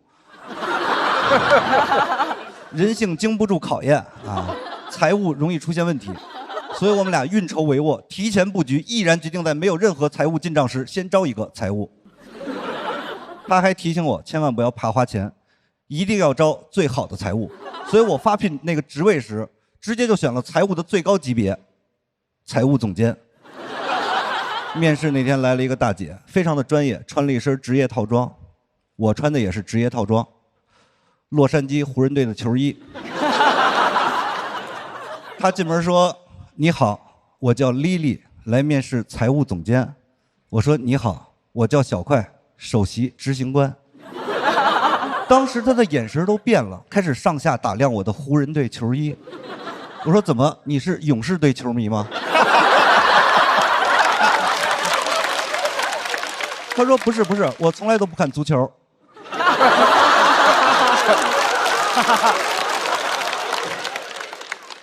他说：“我就是从来没见过首席执行官穿得这么随便，有点不太适应。”说实话，我当时是有点心疼他的。我说：“你慢慢适应，职场也是可以有穿衣自由的。”他说：“好。”当时他和你们一样，在等我接着往下说。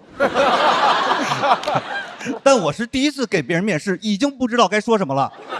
幸亏想到面试嘛，就是通过问问题加深双方的了解，这在脱口秀里叫互动。所以我张嘴问了一句：“你是一个人来的吗？”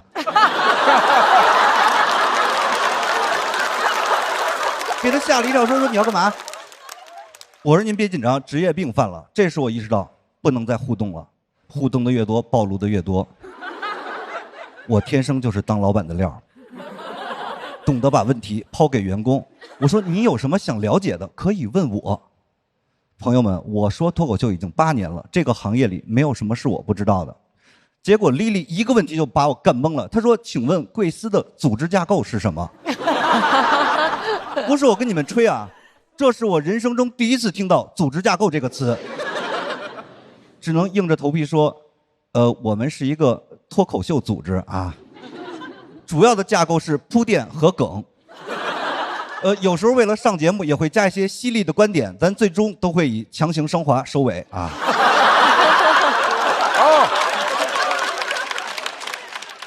丽丽听了以后说了职场人懒得争辩时最常说的2个字：行吧。接着又问了我第2个问题：公司财务团队现在有多少个人？公司财务团队有多少个人？公司总共就2个人，都很难说得上是团队，只能说是一对儿。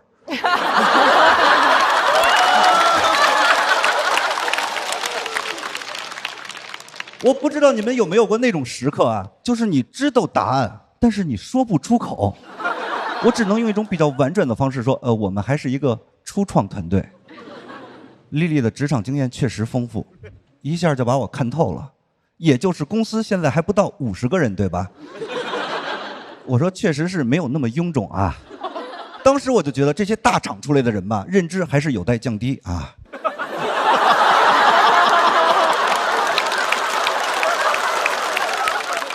接着他又问了我很多问题，我不是说回答不上来啊，我是压根儿听不懂题。他问我什么融资策略是什么，资产负债表跟谁对接，现金流管理流程是什么。当时那个场面怎么说呢，显得我这个人非常有城府，因为他没从我这儿得到任何有价值的信息。我几乎每一个问题都是同一个回答：初创团队，初创团队，初创团队。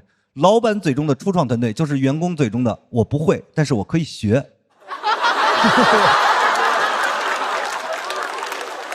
后来他也着急了，说：“那您招我进来，到底需要承担什么样的工作呢？”我当时的想法是，我要把这个工作说得非常复杂，来显示自己的专业。我说：“你要统计每场演出的票房，你要发放每一个员工的工资，你知道不知道？”他说：“就是做账呗。”被我抓到漏洞了。我说：“什么做账？这叫记账。”接着他说了一句完全超出我认知的话，他说：“记账是会计的活，和我财务总监没有关系。”我当时就觉得他肯定是要骗我了，因为上一次听到这种句式还是文章是鲁迅写的，和我周树人没有关系。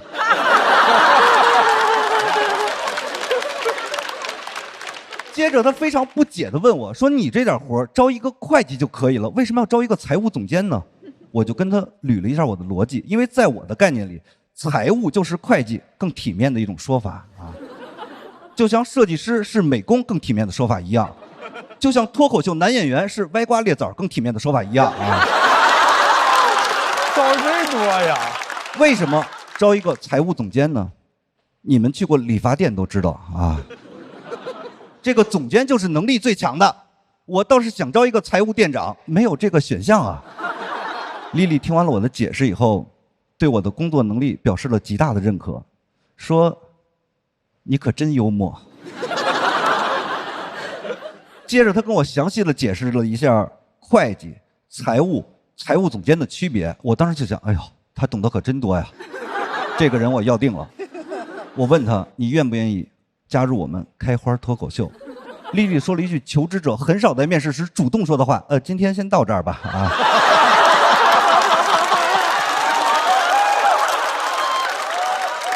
我回去考虑一下，再给你通知啊。他走之前问了最后一个问题，终于让我挽回了点颜面。我特别顺利的答了出来。他说：“厕所在哪边？”我说：“你出门右拐就行了啊。”丽丽走了之后，我第一时间取消了后边6个财务总监的面试，然后坐在空荡荡的办公室里复盘。说实话，我当时感觉备受屈辱，但我还是非常感谢丽丽，也教会了我很多知识，让我很快就用1半的预算招到了财务总监。我先招了一个会计，然后称他为财务总监。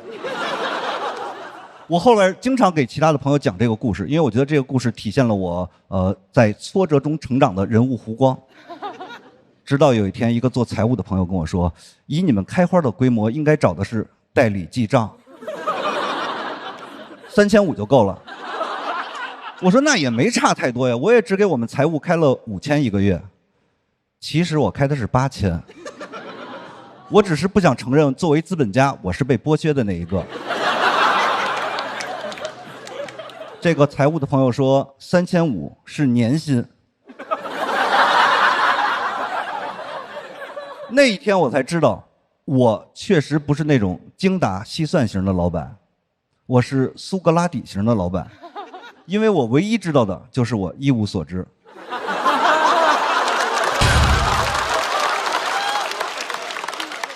我知道讲这个段子显得我这个人非常的愚蠢，但是承认自己的愚蠢不丢人，毕竟我们是初创团队，还可以学啊！谢谢大家，我是小快。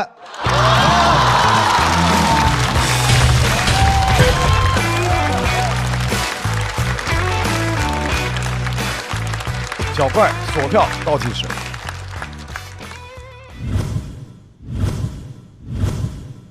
小块老板，您有什么想要问我们的吗？啊，互动一下，互动一下。对，多好啊！你看全拍了，哦呦，开心啊！有什么想来，您问。我这些财务知识可能罗老师知道的比较。对啊。多一点点，没有很多。多一点点啊。对，就你刚才他们跟你说那个应该是扯淡的。就我们当年用一个记账的公司，他每个月过来帮我们做一次账就回去。我记得是10多年前，一个月也要1-2千，所以他那个3500不可能是1年的。是1年吗？是，现在更低。罗老师被骗了十几年了，已经10几年了，已经。罗老师被骗了10几年了，好惨呐！罗老师，没有，我们就用了1年。但是我仍然觉得你做的对，因为什么呢？我们当时用了代理记账的公司，按你们的说法，我已经被黑了啊。即便是这样，后来做了1年多，我们开始盈利了以后，就开始找了一个稍贵一点的财务的主管，还不是总监级的啊。但这个人来了以后，因为前面那个记账公司账记得太差了啊，所以他来了以后帮我们捋那个旧账，就弄了1年多的时间。对。所以你一开始就用自己人是对的，现在我们这是有远见卓识的。对，现在我们每笔钱赔得清清楚楚。哎，小块，我记得你刚来的第1场的时候，你说过你的朋友们早就预言你不可能进第3轮。对，他们现在应该心里边非常的复杂，你知道吧？因为上一轮我比完了以后，那些俱乐部老板纷纷答应我，如果拿了大王的话，把他们的俱乐部全都给我。因为我是答应他，他说拿了大王的话，我把俱乐部给他。哇塞，那他就赔2个公司了已经。所以说今天也才到一半嘛，后面还有很长的路要走。走着瞧是不是？走着瞧，嗨，块哥这1年的进步，虽然说在经营上是一塌糊涂，有，但是这创作上真的负面情绪一积累，整个人就完全跟之前不一样了，非常厉害。好，谢谢同行的评价，谢谢。我想问一下块老板，那个你刚刚这一段事情是什么时候发生的呀？这就是去年我们刚开业的时候，真的是招财务总监了。现在的公司规模呢？现在有5个人吧。那我再追问一下，你们的企业文化是？我们的企业文化就是活着，现在是吧？活着，对啊。使命和愿景呢，第1天就应该定。我不敢说那些，啊，没听说过就是。长得挺快的，1年就翻番了嘛，2个人变4、5个人。对。像你们俱乐部营业，当然要卖票。还有是不是要签越多的演员，就是这个盈利的可能性是越高的，是这样吗？对，理论上是这样。但是因为我去年没上节目吧，那边的演员他们都不太信任我的喜剧能力，所以说今年我上节目也是想让大家知道我也是有这个能力，可以帮助大家多讲脱口秀的。就广深的朋友们也可以多去开花尝试一下。基本上逻辑就是生意做不明白去带货就可以了。有些企业家就这么干的。得了，买卖也谈清了。脱口秀也演完了，让我们把雪冰重新请回现场。我们来看一下雪冰和小块他们的票数情况。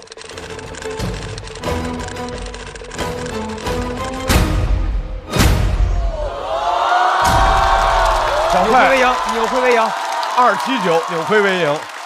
279。在公司的话，应该是能直起腰来了，扬眉吐气了。谁能想到？今年块哥，你就感觉这个人他是真的想写东西，他是真的想讲东西，他真的想把这个事儿弄好。他想表达。喜剧还是得有情绪。对，北京孩子要脸。他其实这个在我们3个人团战中，他压力是最大的，因为他很害怕这个东西做不好，开花还会继续亏钱。对，但我感觉这一次块哥确实稳稳当当做到了，让大家对开花的主理人。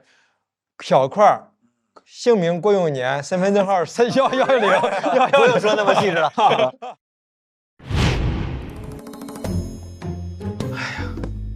干嘛去了？看着这么累？这不又接了很多活吗？然后赶场回来，没事啊，都是为了咱俱乐部，没事就行。你准备一下，一会儿还有演出呢。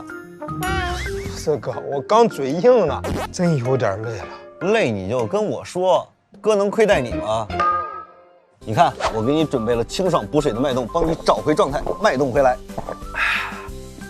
感觉状态又回来了。你放心，等我拿了大王，咱们俱乐部就好起来了。哥，我也是老板，你怎么还开始给老板画饼了？下面要出场的这位演员呢，他的表演风格是那种一本正经的胡说八道，各种各样的生活小细节都能够成为他创作的起点。掌声欢迎张俊。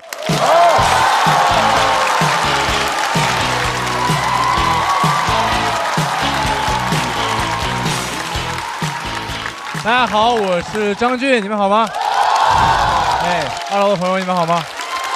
大家好，是这样，我自认为我是一个还挺崇拜知识的人，我有知识崇拜，因为我很爱看书的，我只是看不进去而已，这是我唯一的。我现在看书什么呢？就是文字它只能在我的视网膜上成像，但它无法渗透进去。我发现我的眼睛防字儿。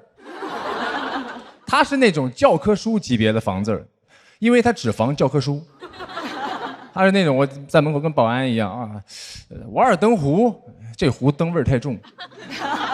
局外人，这个局你也是外人。小某书，贵宾一位。看不进去，进去了也记不住，因为现在年龄变大，脑子开始变光滑了。我现在看书属于是无痕浏览模式。每次打开书，我跟书里的角色有一样的疑惑：我们怎么走到这一步的？对知识吸收率太低了，然后去医院检查了一下，医生说我有这个知识不耐受，你知道吗？就跟乳糖不耐受一样，就是对于知识你可以摄入，但你无法吸收。你要强行摄入很多的话，很容易放屁。这是一种很常见的病，你知道，你身边肯定有那种人，他好像读了很多书，但他喜欢放屁。哦，你见过吗？他生病了，你知道吧？啊，后现代主义那块，弗洛伊德。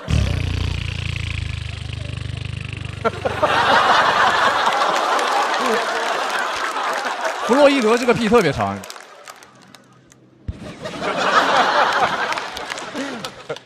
但我还是会坚持看书。别人说你都已经这样了，你要不想看点什么看点什么吧。可是我觉得看书很酷，它现在很小众，它很叛逆啊。中学有人觉得抽烟很叛逆，那是因为你在读书的地方抽烟，你在抽烟的地方读书也很叛逆，一样的，你知道吧？高铁门一开我就冲出去。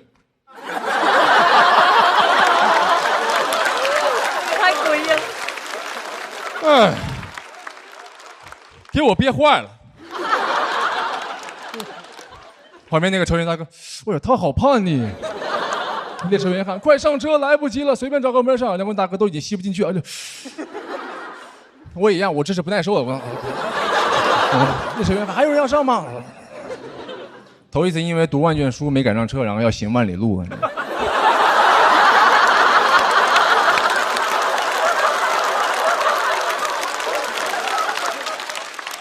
抽烟比看书容易，所以虽然我们禁烟，我们控烟，但是在公共场所抽烟的人还是比看书的人多了。我们没有禁止看书的。你有看过禁书标识吗？啊，没有禁书标识的，一个红圈，一个斜杠，里边一本书，下面一排小字，包括电子书。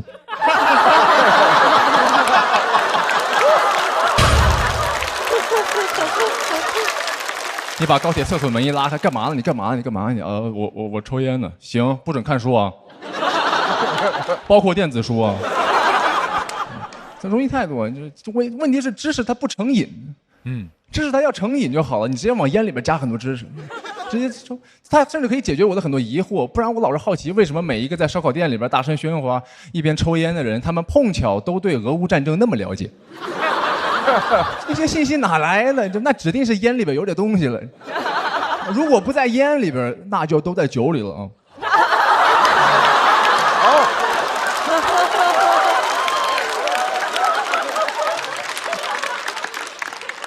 但唯一的问题就是吐出来的这些二手知识有点太臭了，太臭。所以我跟雪冰一对，他只有一手知识。哦，是我没什么人性，你知道吗？相比于崇拜知识来说，崇拜学历就简单多了，因为学历它只是一个阶段性学习成果的证明，它代表你学完了，又不一定学会了，所以它很像驾照。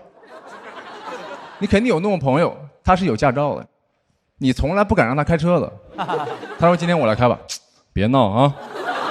他坐在后面抱怨：“我可是全国双一流驾校毕业的。”他每年发朋友圈祝驾校生日快乐。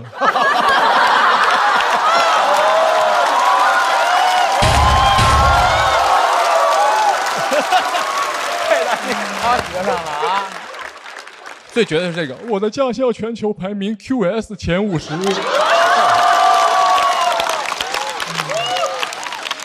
去年又上升了1名。我的妈呀，都毕业那么多年了，还说这个？有可能你学校排名能上升，就是因为你毕业了。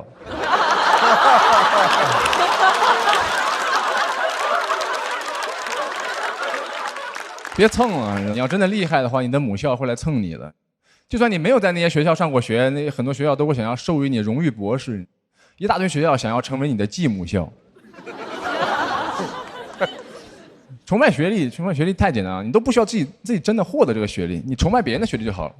我朋友他从美国回来之后，他女朋友是哈佛的嘛，他就开始炫耀别人的成就，对吧？这是我女朋友，哈佛的，他连名字都没说，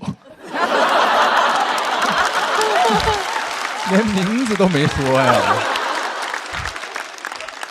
哪儿人呢？哈佛的。星座呢？哈佛的。MBTI HAFO。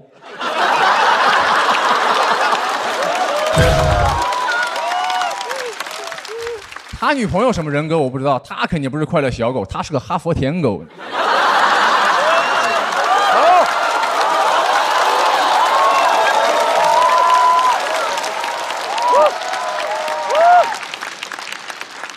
然后我问他女朋友，我说您在那个哈佛是读什么呢？他说我是脑科学的博士，挺厉害的。然后我朋友在旁边。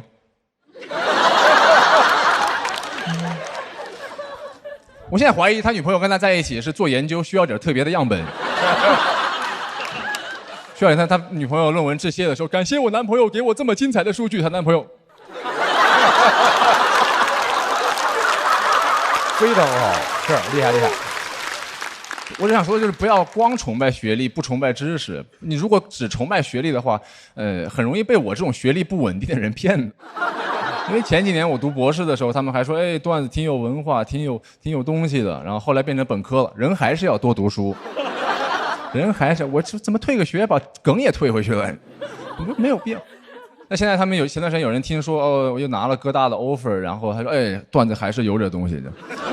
夸早了，就是我段子有没有东西，取决于特朗普给不给我签证。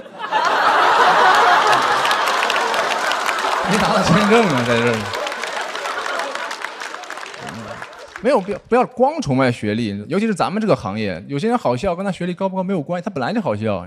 我特别受不了有人说，哦，学历高的人讲段子就高级，好笑就好笑，高级骂人真脏。就是你但凡吃了一顿饭，你知道它很高级，你就知道完了，后面还要再吃一顿好吃的。还有生活中也是，如果你发现生活中有人一直用那种学历的光环去照你的眼睛，他有可能只是怕你发现后面什么也没有。但我什么也不知道，因为我知识不耐受。今天我的屁就放到这儿，谢谢大家。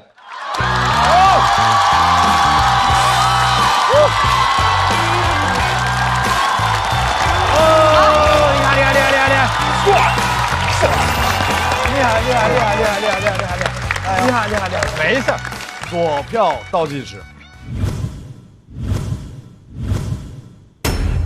哎，谢谢。刚才咱们说小块像换了个人，张俊也有点像换了个人。开挂了啊！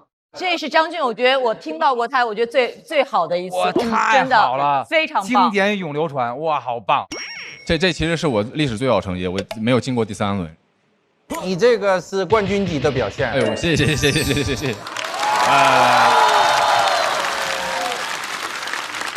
前边咱们聊过张俊，就是你总觉得他会有东西，但是很多年就一般般。然后上一场的时候啊，因为太好了，我说这是我期待的张俊，是最好的张俊。但今天是在最好的张俊上边又跌了好几场，谢谢，非常了不起。今天这个真的是能成为你的底气，也许以后啊。哐叽可能垮了一点，或者哪场怎么着？但你有过这场，你就心里高兴的。至少我讲过这一场，这场太棒了，我觉得特别真的是很棒哦。谢谢，观众好。认同张俊的观点，我认为学历差距不重要，思想和学识差距才重要，所以建议大家多读书。如果大家像我一样喜欢纸质书，可以打开美团点闪购，上边不但有吃的、喝的、用的，还可以选一本好书。30分钟后就可以开始阅读。我听特别嗨。然后你是在苏格拉底那地方拍的？不是，我是在哈佛。哦，哈佛。HAFO 的时候吧。对，他说我女朋友哈佛，对，名字都没有，名字都没说啊。但是实际上我在他第一个点，我就挺想拍。那个点是他从高铁上冲出去看书的那个点。哦，这个是吗？对，那个点太有画面了，那个对。我是括弧含电子书那块儿，真的太好笑了，那个太好笑了，又是生活里面的小细节和自己的主题。我想知道张俊，你这个灵感是什么时候获得，怎么获得的？就突然想到。这个灵感就是我一开始写看书和抽烟的时候，我想把它做一个对比。我一直观察到了它下面会写一个包括电子烟这个事情，但这个事情始终没有变成什么。然后有一天，它就在脑子里边一直转，突然间就来了，对不对？它一直转，就是它没有消失掉，在这地方一直转。然后有一天我写的时候，这地方这句话就自然而然写出来了，然后就变成这样。想东西都是这种。来，我们听一下我们的编剧程璐老师。我觉得今天之所以那么好，是因为他这一段非常的精准，非常的在点儿上的，所以我觉得这是张俊在这个脱口秀的舞台上，就鲁豫老师说的有史以来最好的表演。谢谢。但是在我们这一轮里，再棒的脱口秀演员也会有他的挑战对手。马上第二个软柿子要上场。哦，起立！第二个软柿子是小块的合伙人。然后也是拉动他们这个开花的一辆马车，厉害！掌声欢迎徐志胜。大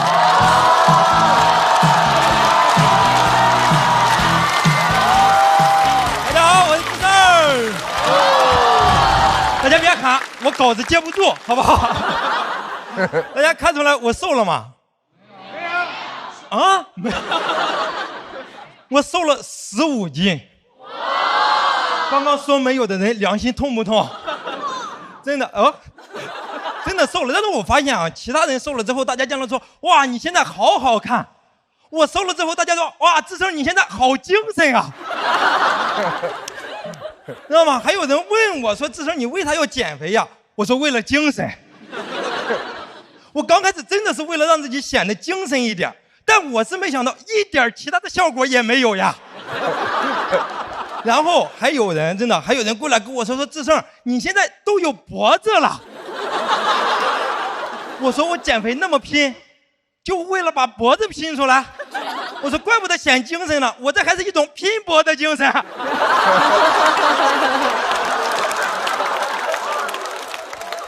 然后有了脖子之后，发现不光有，还前倾了，真的。因为我平常我就近视嘛，所以我看东西我经常要眯着眼，这么伸着头看东西。就这个时候你要特别注意表情管理，你不能笑，你更不能突然笑。知道吗？然后我为了矫正那个体态，我还想着去按摩矫正一下。然后去了之后，他给我做那个体态评估，很刻薄。然后去了之后，他就说看你肯定湿气重，然后就开始摸着我的关节，说你这个有脖子前倾、圆肩、含胸，然后脊椎侧弯、骨盆前倾，你还 O 型腿。然后最后把鞋一脱，说你怎么还拇指外翻？我是真没想到，我过来调整个体态，心态崩了。当时他还在那摸呢，我说大哥你别摸了，你摸摸这吧，心里指定也扭曲了。当他说的我太羞愧了，我当都想找个洞钻进去，发现他们按摩的床上还真有个洞。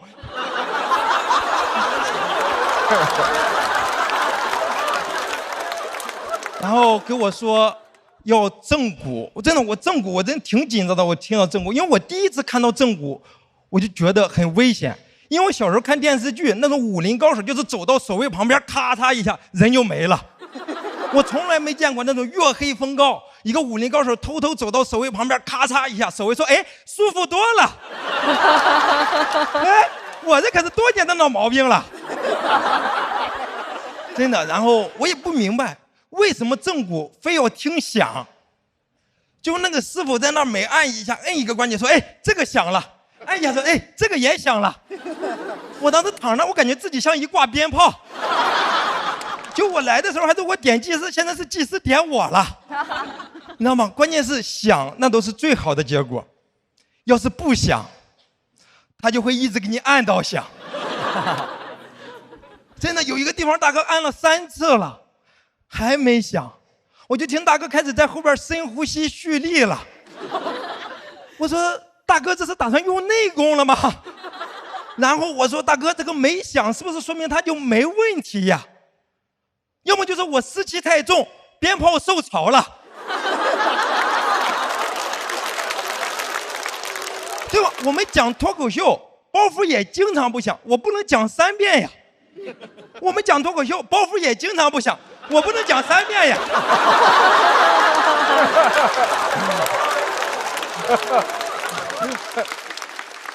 然后正午就太害怕了，然后我就想着自己去找个那个健身教练，自己努力一下。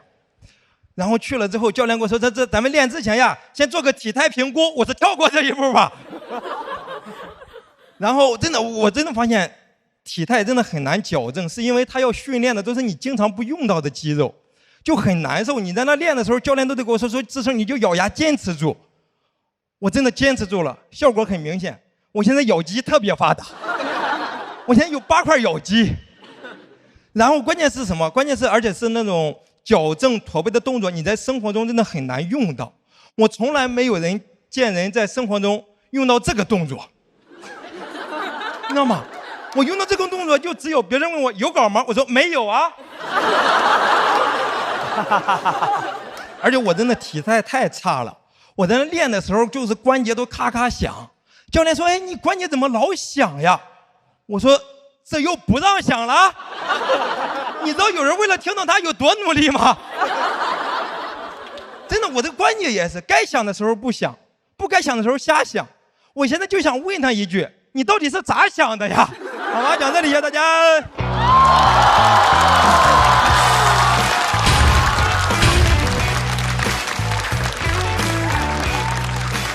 徐志胜锁票倒计时。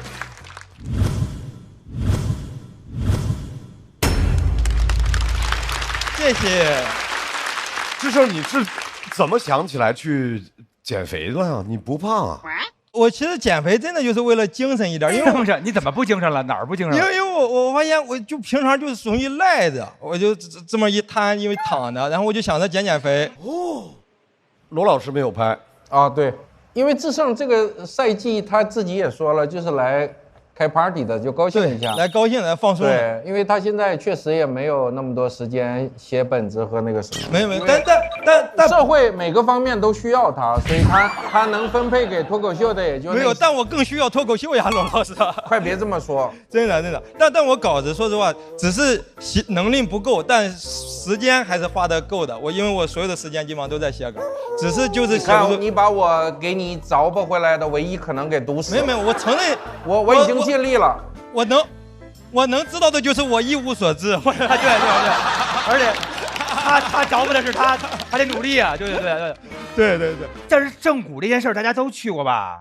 好多人都去过啊。我就是后背也是老酸，对。然后去正骨那儿，好多那种厉害的，先摸你后边，先掐你后边一个怎么样？他问我说：“你是不是平时老瘫着？”我说：“没有啊。”他说：“你是不是老翘2郎腿？”我说：“没有啊。”我说那我是什么问题啊？他说你爱撒谎啊。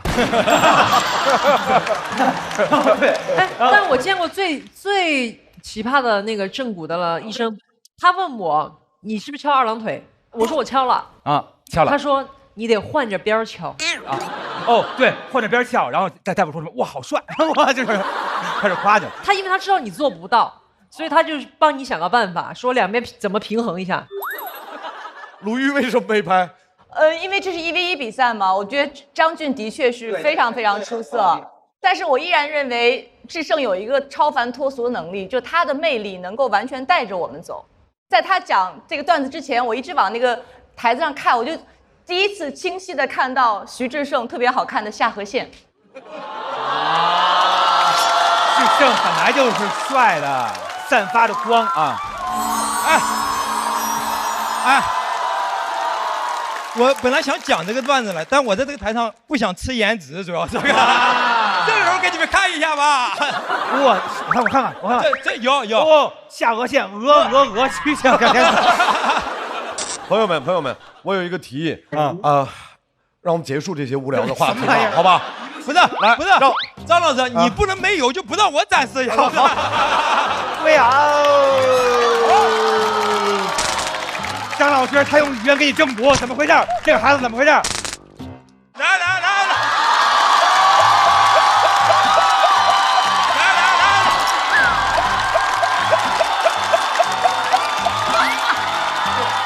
这就疯了，我觉得。志胜，现在跟你 PK 的不是我啊，是张俊啊。你敢和张俊比下颌剑吗？啊？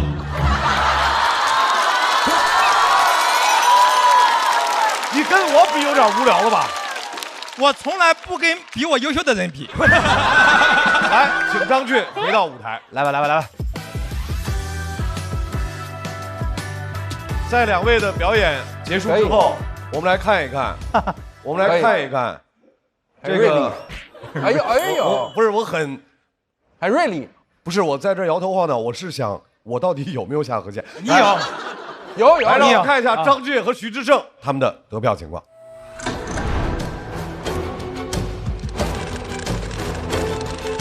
哇！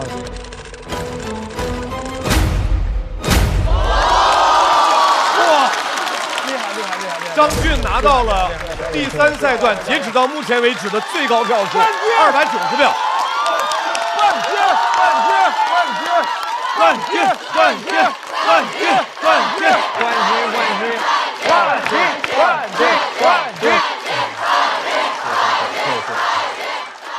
分数出来后的第一想法是什么？我当时第一想法就是谢谢，意味着和朋友们一起赶开放麦、改稿，然后在夏天的晚上走在街上一直聊段子，这是我梦寐以求的夏天，但我始终没有拥有过这种夏天。每次夏天刚开始的时候，然后我就被淘汰了。接下来整个夏天都在悲伤发酵，都酝酿在一种悲伤之中。我其实很羡慕大家一起改稿的日子，一起改稿，然后一起聊天，一起开放麦，有一种集体生活的感觉。这是我第一次走到第3轮，然后也是我的历史最好成绩了，我很开心。然后这个夏天好像没有之前那么燥热，和朋友们一起就是在走在向另一个开放麦的路上，我们会聊一聊稿子。我觉得这个过程对我来说很幸福。老外来了，老外来了，医生来了，你还挺没礼貌。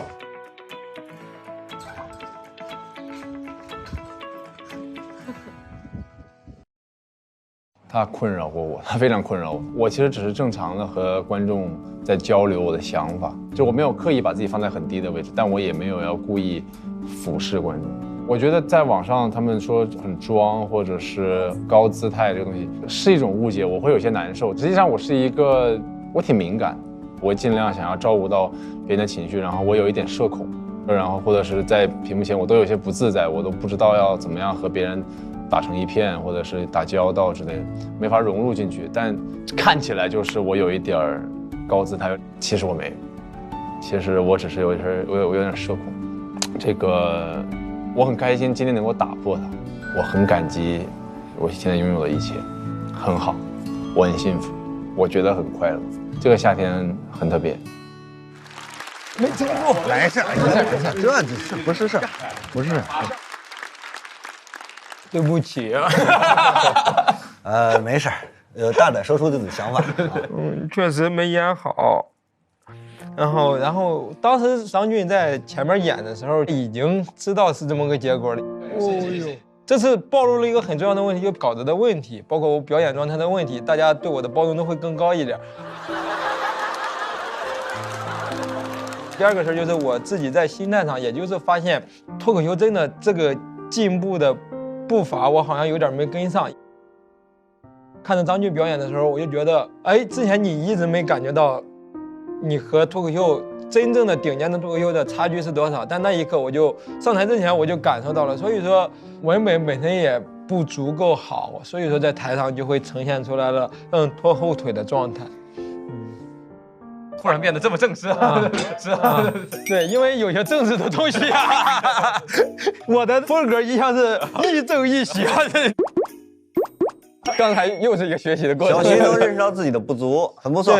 对，之前有点飘。这回块哥，我有一句话也同样送给你，希望你也尽快认识到自己的不足。你这个就是我前2天知道的。对，马上要出场的仍然是来自五条手。五条手的这位朋友，一定要告诉一下大家，他的表演节奏非常奇怪，而且他的那个调调也非常有趣，所以大家要沉下心来，细细的听一听这位朋友独特的世界观。掌声欢迎孙书恒。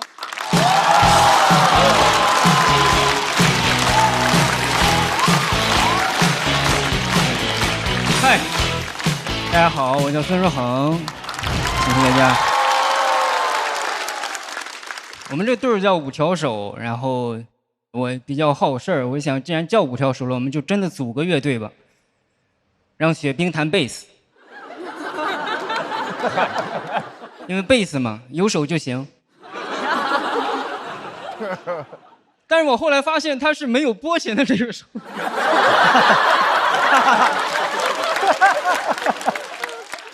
他只有，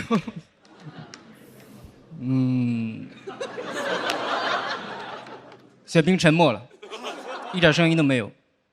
我说贝斯就是这个声音，对不起，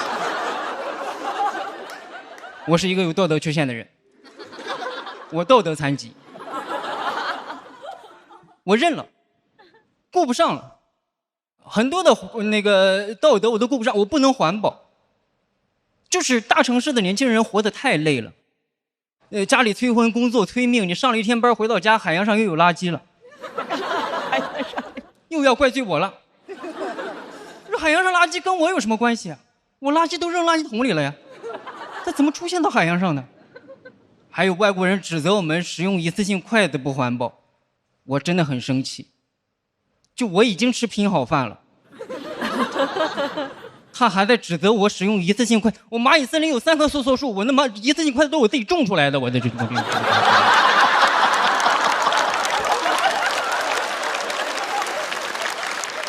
我说我不环保，但我最起码告诉你了，我使用一次性餐具，我告诉你了，很多事情你意识不到，他不会告诉你的。你比如这个节目，这个舞台很华丽，但这个节目就录3个月，然后呢？啊，这东西很多东西都是明显都是一次性的，这些架子、灯带、张绍刚明显就是一次性。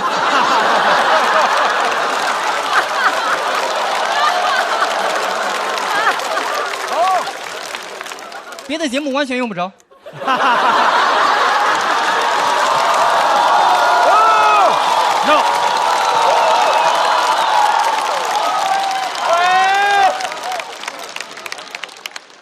对不起，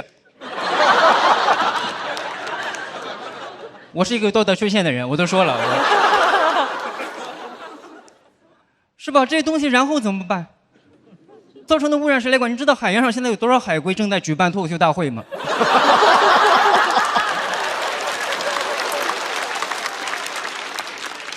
对普通人的道德要求有点太高了，我觉得现在是吧？但是有钱人稍微做点好事，大家觉得哦，真棒，真厉害，合法纳税真厉害啊，捐助香港小学真厉害啊，提供就业机会真厉害。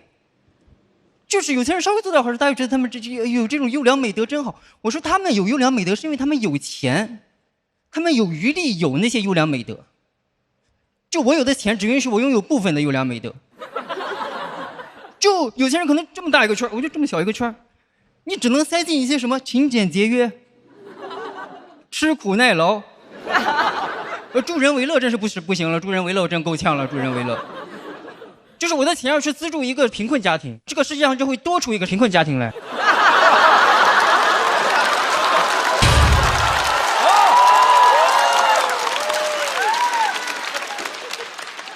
我的道德观就像我的右手一样，就假如我给了一个正好缺了右手的残疾人，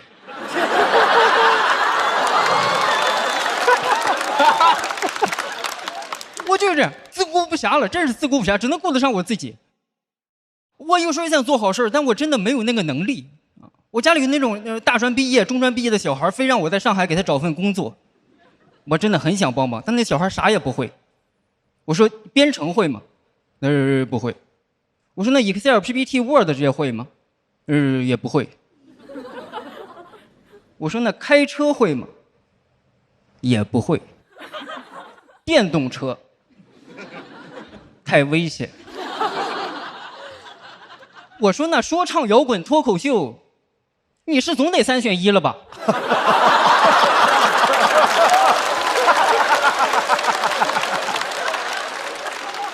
这都不会吗？怎么做到的？人怎么能在专业知识一点没学的情况下，课外活动一点没参与呢？你是这活得很真空啊，哥们儿！你这大专这3年，你这大专。就我的道德是这样的，就是你要把助人为乐硬塞进来的话，安分守己就得彻底出去了。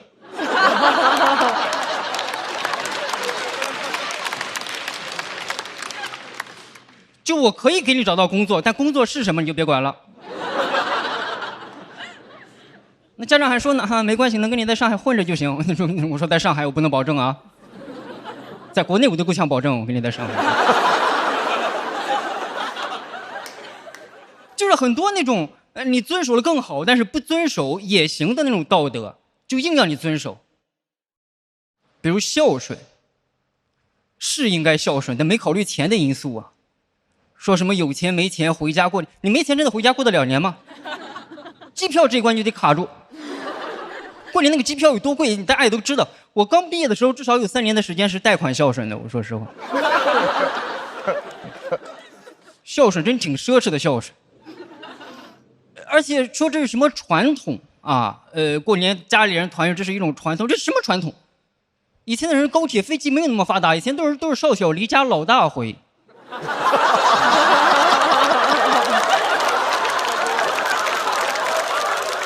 现在就非得要回去，还说什么不孝有3？我觉得不孝有3，原生家庭的创伤为大，是吧？你不可能不考虑原生家庭的创伤的情况下硬让我孝顺。我现在已经把这2个硬挤在一块了，你让我做这个儿子做的真的很不错了。因为这一完了嘛，旁边还挤着报喜不报忧呢。就我这个道德观真的是很拥挤，我真的是挤不下了，我真的喘不过气来，这还要环保。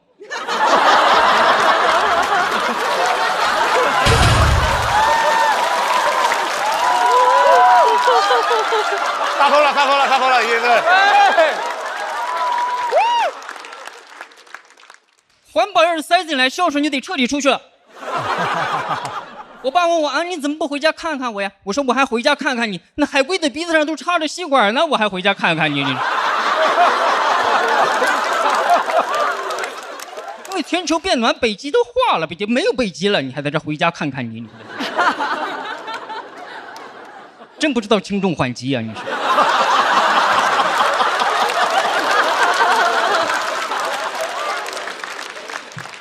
我是有道德的，但是我的道德得有先后顺序。哎，你想这样一件事，你出差2天之后回家发现空调忘关了，我就不信你想的第一件事是，哎呀，真不环保。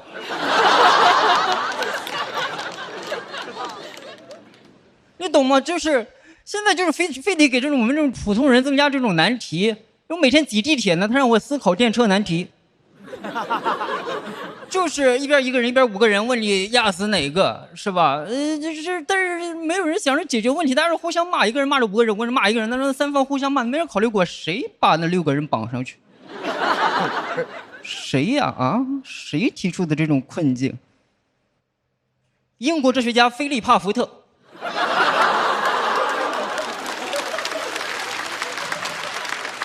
这些天杀的小布尔乔亚，这些伪善的哲学家，每天也不想着解决问题，就想着提出难题，为难我们这普通人。现在很多人都是这样，一堆坐在7座商务座上的人，指责我们站着挤地铁的人不环保。就是我是穷则独善其身，他是达则绑架天下的。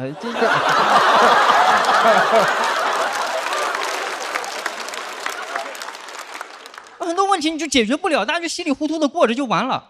是吧？我这都是小老百姓，我就这么仨瓜两枣的道德，我也坚持不能丢了，因为我要丢掉我这仅有的坚持，钱就来了。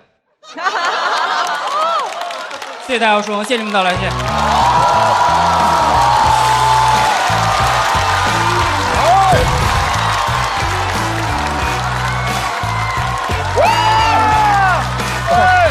来，你们看他那么意思。各位抓紧最后的投票时间。为孙树恒的表演投票，我是不可能给他投这一票的。来，让我们看一下孙书恒锁票倒计时。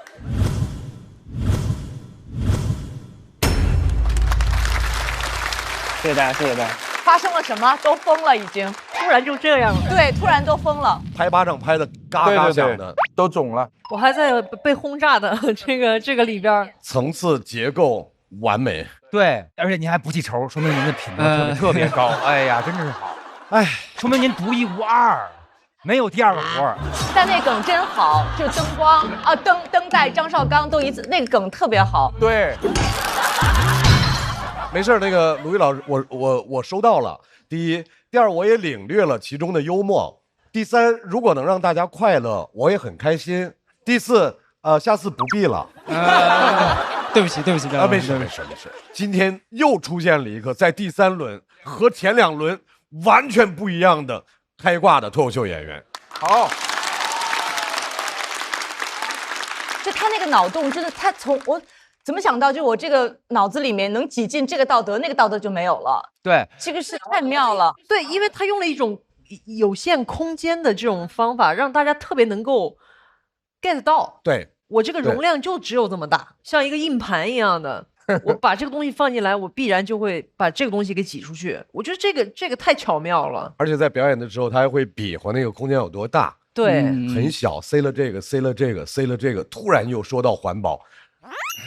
把场彻底对那件很炸，絮絮叨叨的感觉恨这事好几10年了已经，对，想不开已经好多年了。哇，是的，而且是哪个点触发到你对环保的这个就是累，就是现在要让你干这个，让你干那个，就是年轻人的责任有点太大了，我们担不起这么多的责任，我们就顾好自己就可以了，我觉得。20多岁的人，我见着都挺萎靡的。这边一个巴掌扇过来，那边一个巴掌扇过来，其实你不知道咋说话合适。我长得就像有心理问题的那个样子，懒惰、内耗、抑郁、回避。就是大城市的年轻人活得太累了，你上了一天班回到家，海洋上又有垃圾了，又要怪罪我了，我垃圾都扔垃圾桶里了呀。这爱人就是18死啊，28了。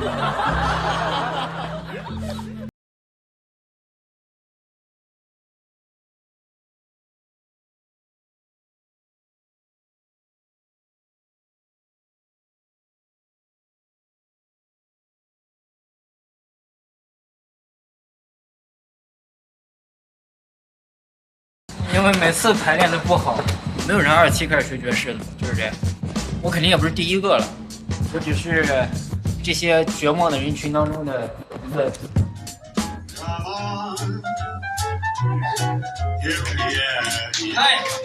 做脱口秀是你被一股神秘力量驱使，你就一定得做。我现在住在离我第一次上台的地方1公里的地方。就原来一个台，就在这儿讲，这后面有一个巨大的一个蓝色的人脸，对，就站在这儿讲。然后演的巨凉，演的巨尬，本来都不想干了，但是又舍不得，然后就一直在那儿混着，完了混了可能3个月吧，然后获得了那个功夫戏剧节的入选。我没想到呢会入选，就是那种现在有一个比赛，完了是什么呼兰、徐志胜这些，完了一个叫刘三的人也赫然在列，我就是那个刘三。那种快乐是我已经从业8年了，到现在为止都没有感受过，挺喜欢的，没有更好的选项，这是我做过最正确的决定。掌声欢迎孙书恒。谢谢大家，书恒，谢谢你们到来，谢谢。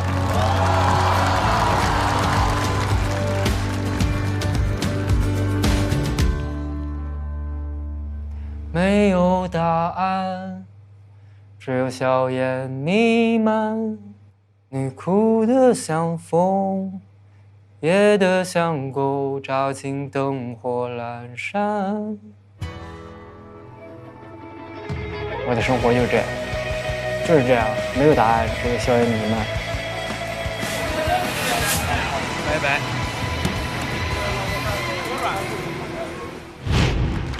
真享受看这2个3人战队的比拼，你根本不知道谁可能在什么地方占先机。刚才刚有那么精彩的表现之后，舒恒又把这个场子给炸起来了，再次掌声送给孙舒恒，谢谢，太厉害了啊！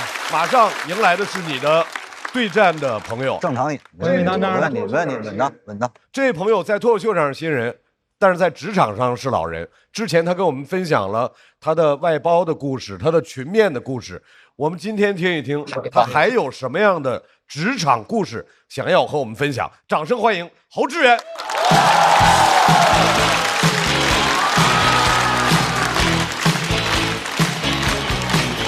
哎，你们好，你们好，哎，大家好，大家好，大家好，我叫侯志远，毕业于复兴矿业学院。这个是我面试时候的开场白，那很多时候也是结束语。有些学历歧视的面试官听完我的介绍，眼神都变了，感觉他们听到的版本好像是“大家好，我叫侯志远，我有传染病”。他们学历歧视，但保持体面。听到我的学校会假装夸一句挺好的。我经常被夸奖，但是从未被录取。感觉面试官的评价分成4个等级，优、良、中，挺好的。其实我的专业成绩是我们学校前几名，但我投了上百份简历一个专业对口的工作都找不到。这个市场环境挺好的。我很要强。坚持了很久才去当销售。领导杨总跟我说：“小侯做销售不看学历，酒量比学历重要。”我酒精过敏。杨总说给我1个月的时间，让我把酒精过敏的缺点改掉。杨总这人挺好的。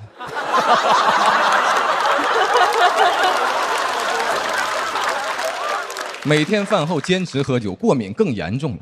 有一天我还没缓过来，晚上又要喝，我就去跟杨总求情，我说我喝酒就头疼，身上起红疹子。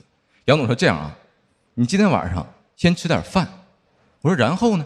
然后再喝酒。天才！我头疼起疹子，原来是饿了。过敏类疾病被杨总攻克了，我最大的短板就这么突破了。原来米饭的主要成分是淀粉、蛋白质和氯雷他定。杨总因材施教又教我学习循环催吐喝酒法。简单来说就是喝几杯，去厕所吐一下，回来再喝，然后再去吐，特别像反刍。基本上我喝3轮就趴桌子上睡觉了。这就是我喝酒的3部曲万吐睡。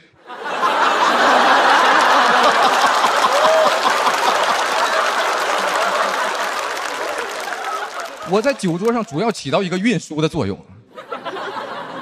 我就好奇，我说这个酒为什么不能直接倒厕所里？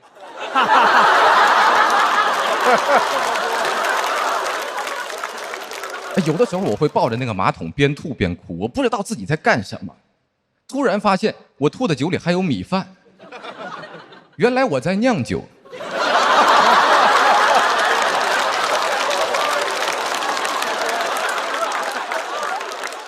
我想不明白自己为什么要承受这种痛苦，感觉每一杯酒都是对我学历不高的惩罚。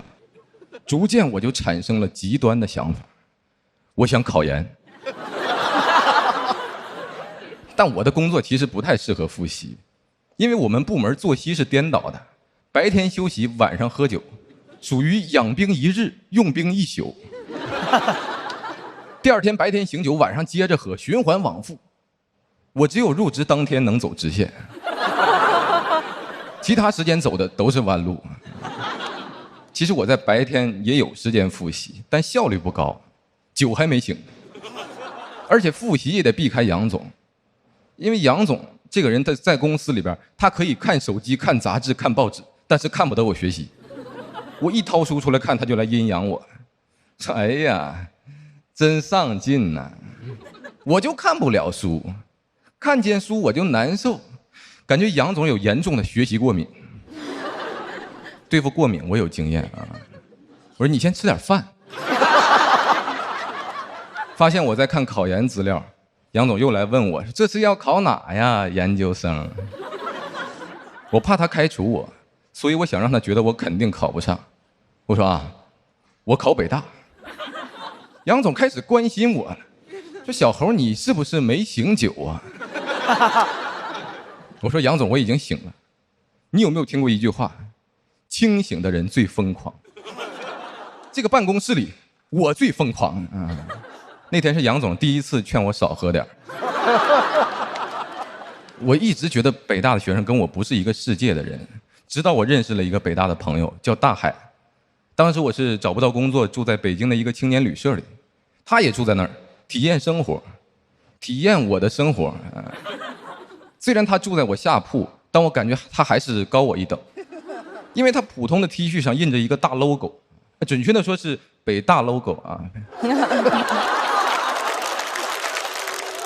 那个青旅很破，洗不了澡，大海主动提出要带我去北大里洗澡。澡堂里边雾蒙蒙的，北大学生真争气啊！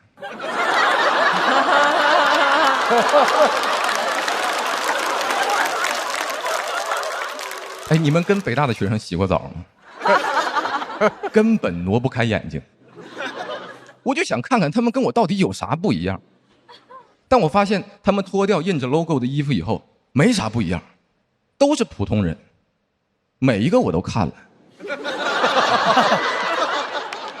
他们胸口都没有伟大 logo。当然我不是一直盯着看啊，我是边搓边看，看起来我是在搓泥，只有我知道我是在祛魅。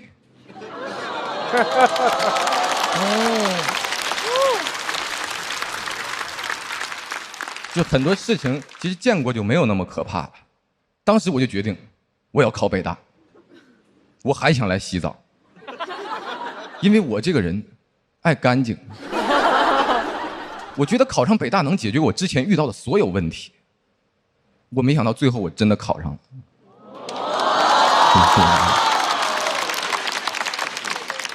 这复习的过程是很痛苦的，我能分享的经验就是少喝点酒。考研上岸，我最大的收获就是要相信自己。我感觉没有人可以再轻易的评价我了。现在我研究生也毕业了啊，我拿着那个北大的毕业证再去找工作真不一样。我受到了很多特别的关注 ，HR 都特别关注我的第一学历。我说阜新矿业学院，他说啊，挺好的。讲到这儿，谢谢大家。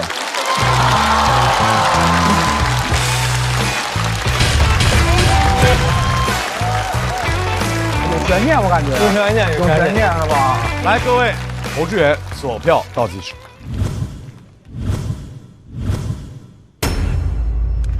谢谢。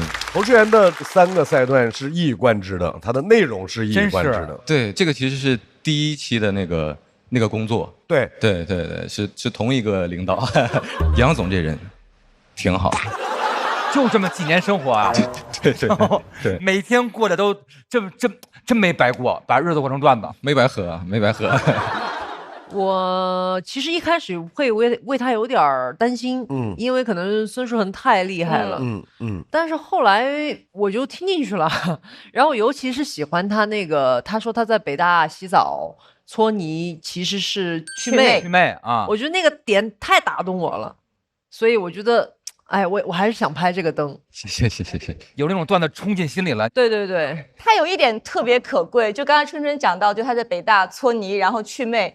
就他营造那个画面，他是这么一个特别单纯纯净的一个人，他讲这画面又很可笑，但你又没有任何让你有不好的感觉，对，就是一个，但本来你说特别单纯纯正人在那儿的话，你会觉得他不好笑的，他又好笑又干净又简单，我觉得那个瞬间我特别开心，特别高兴听的时候。谢谢罗毅老师。我觉得侯志远特别厉害的是刚才。舒恒把这个场炸完之后，他接得非常好，稳稳的啊，非常稳，非常大气。我想问问小块老板的感受。非常厉害，因为刚才那个场子谁接都会非常难受，但是他表演一点失误都没有，而且该演的全都演出来了，我觉得真的特别厉害。谢谢。就是稳。哎，我听说你还在网上有开直播还是怎么着？就是好多人还请你这儿。对，就聊过这段经历，也会有一些朋友过来问我什么考研经验之类的，就有发过一些经验分享，对，但是也不是很成熟了，也不是很成熟。祝各位领导呢，考研一切顺利。当时是我临毕业的那一年12月份，考研的前1周，我突然开始紧张了。我估计大家可能会有一些人，比如在每一年的高考季，自己会莫名其妙的紧张。我是在每一年考研的那几天，我就会莫名其妙的紧张，然后那1周就突然特别有表达欲，发了以后数据就特别猛。我觉得北大没有改变我，生活中真正重要的事儿，那个毕业证都给不了你，它不能让你更健康，也不能让你更快乐，是考研改变了我。我现在遇到那种坚持不下去的时候，我只会想着说，考研我都坚持下去了，这点事儿算个屁呀。当时是边上班边复习嘛，但我还跟同事住在一个标间里，就不太敢在房间里开着灯复习，就只能等他睡着以后去厕所里边复习。就有一个浴缸，我就只能躺到那个浴缸里，然后就拿很多毛巾把它垫在底下，大家把它当做一个许愿池之类的东西。真就是硬挺着复习，硬挺着去考试。好在后来考上了，初试第2，复试第1，总分第1。我真一直觉得我复习的不咋地，分出来以后我才知道，原来别人复习的更不咋地。侯志源是一个很神奇的存在，长了张被欺负惯的脸，你知道吧？有一股韧劲儿，就是有一种不服输的那些劲儿。哦，我喜欢这种铁骨。我觉得我其实不是特别能吃苦，但是我是很想活下去的一类人。我只是想有一个安安稳稳的一个生活状态。确实那个工作，比如喝酒的这段经历，给我很大的痛苦。当时我想要放弃的时候，第2天去工作，面对的还是那样痛苦的场景。其实这个痛苦最后就变成动力了。有的时候我会抱着那个马桶边吐边哭，我不知道自己在干什么。就是敬酒的时候呢，我嘴上说的都是希望以后有机会常联系，脑子里想的是什么呀？联系是指事物内部各要素之间和事物之间相互影响、相互制约和相互作用的关系。我有发现来，就是好像这个世界啊，发现我能吃苦以后，就会不断的把苦给我吃，你知道？就是你那个苦是硬塞到我嘴里的，我就想往外吐，但是我能想到吐的方法，又只能是考研，确实是挺苦的。所以我其实不想劝大家不要在意结果，我其实想劝大家的是，把自己所有能做到的努力都做到，然后让那个结果出现吧。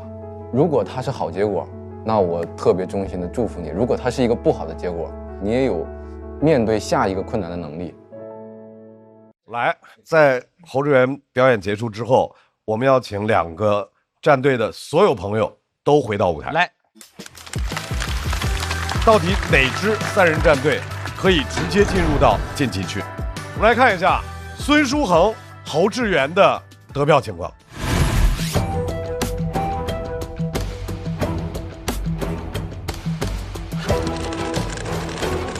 这个差了多少哈？他的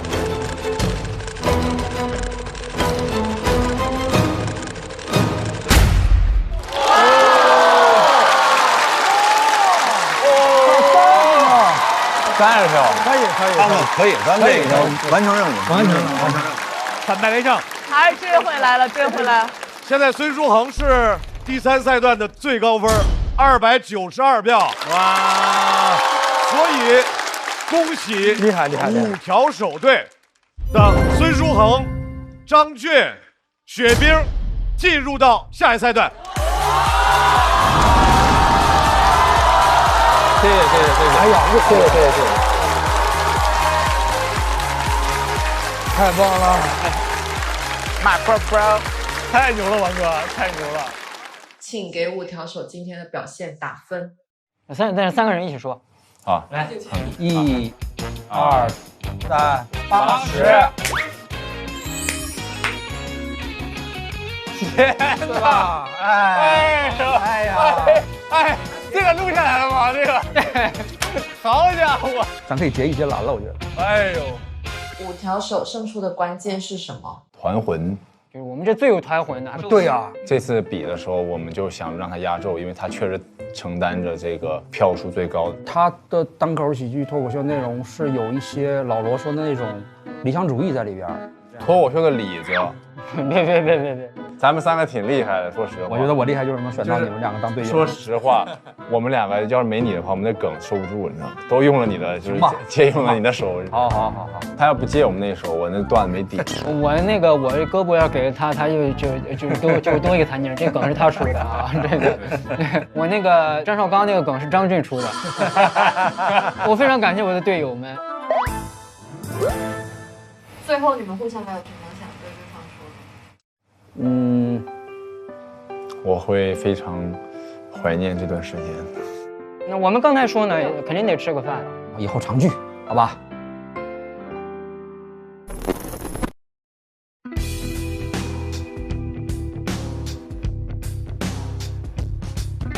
谢谢兵哥请的山竹。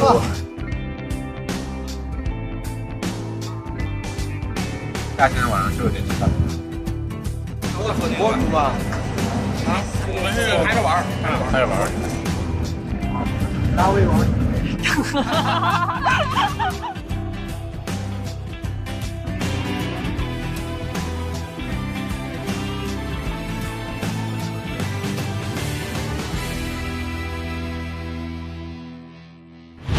来了，哎呀，来了，可以了，来了。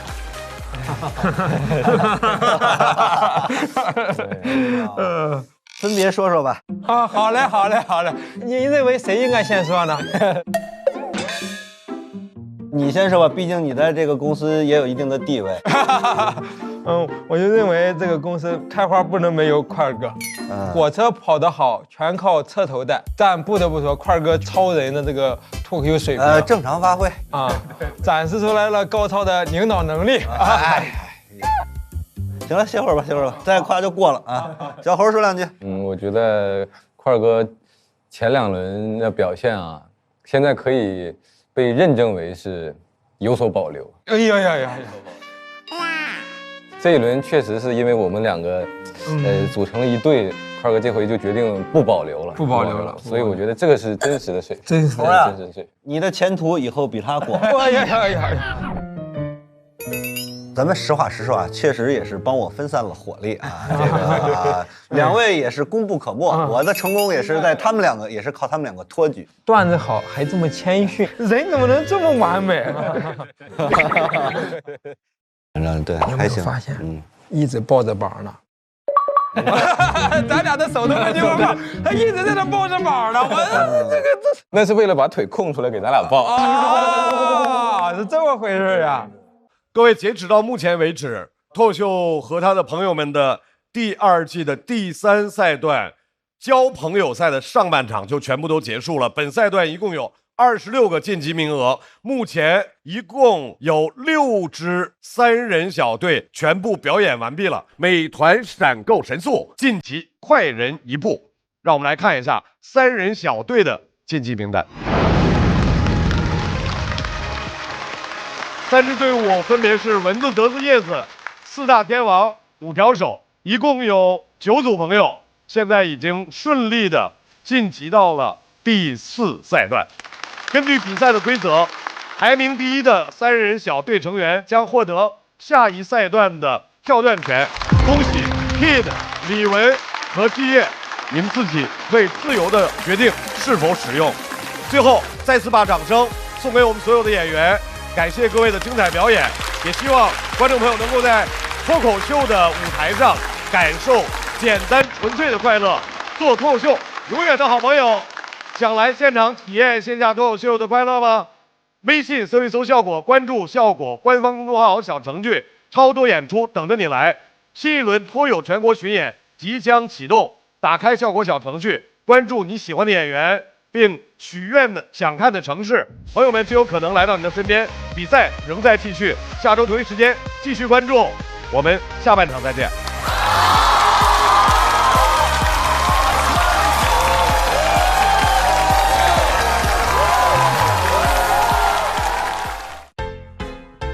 他说自己 QS 多少多少，要谨慎交往，毕竟学历高不一定有真材实料。再看下一个，QH 是啥呀？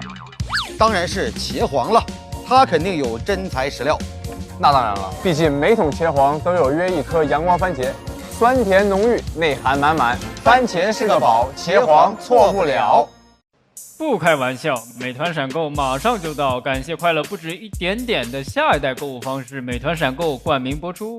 番茄是个宝，茄皇错不了，感谢约1颗阳光番茄在里面的茄皇联合赞助播出，让生活更开心。感谢国民白酒老村长特约赞助播出。宝宝内外强护，未来自会闪耀。感谢守护宝宝闪耀成长的 A2 紫药 HMO 婴幼儿奶粉赞助播出。找回状态，脉动回来。感谢随时随地帮你 call back 好状态的脉动行业赞助播出。聊天就要吃乐事，分享美味，快乐加倍。感谢片片薄脆，乐事不停的乐事赞助播出。真真好笑，真有机。本节目由3方认证真有机的海天有机赞助播出。我们现在已经有3支3人小队成功晋级，今天将要继续进行的是2人组的 PK 对战。Echo 不看，古灵精怪。我们的口号是嗷嗷嗷嗷嗷。我们是玛丽莲梦瑞，让你们心碎。小丽和小高，无招胜有招。我一直隐隐约约的觉得这个世界是围着我转的，但是我没有证据。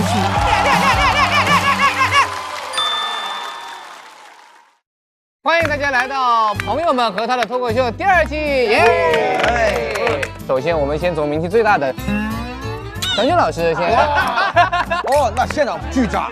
怎么听到张俊有点紧张？我坐住了，没事，没事。二哥，你那个是灯。来，继续说的意思是，再来5句，再来5句。你要不退股算了吧？他这么怼你，我这退股是奖励。以为是脱口秀的胜利，其实是资本的博弈。要我说什么？要我去死呀！接下来这个游戏叫做行动猜词挑战。你假装坐下，把手抬起来。洗澡，要饭。漫谈完这个有优势。滑冰、滑雪。对，没数据。拿出来你3根手指，3根手指捏呀！我这3个手你捏呀！我怎么感觉宽二哥也戴了耳机？是为什么呀？你让你洗净点，然后再重复刚刚那个动作。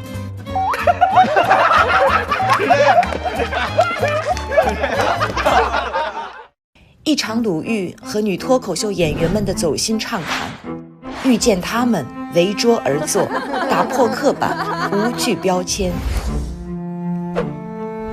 我想做这样的一个节目，想了很久，就是几个女孩在一起，她们随心生长，痛着坦诚，伤了敢扛。很多男人他跟你结婚几10年、1辈子，他不会尊重你。亲密产生轻蔑，忠诚带来虐待。不跟烂人在一起挣钱其实挺容易的。他们燃得彻底，赢得酣畅。我根本不是容貌焦虑，我是没有自我认同，所以我全方位的讨厌自己。难道行的人就天天快乐吗？别问我怎么样，我活着就可以了。不是每个人努力都可以挣到钱。我觉得北大2个字是一个原罪，一定要上北大嘛。它是我青春期噩梦的一个阴影。我特别欣赏女性保持某种泼辣。对，我们现在都这么真诚，那等我们长大了，这个世界就会变得很真诚。能成功尽量成功。他们的掏心话字字滚烫。我自己和我自己待着，我很幸福。如果这个世界上我没有朋友，那我就是我自己最好的朋友。他去世之后，我就找到了他的日记本。这是一个女人非常具体的人生。很多恋爱其实在分手的时候，你才知道他失败了。我们其实不是害怕失败本身，而是害怕那个丢脸的感觉。他们的故事没有单一叙事。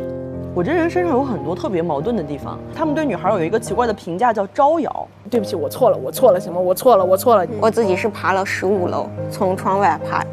每个人的成长岁月都是一段特别兵荒马乱的日子。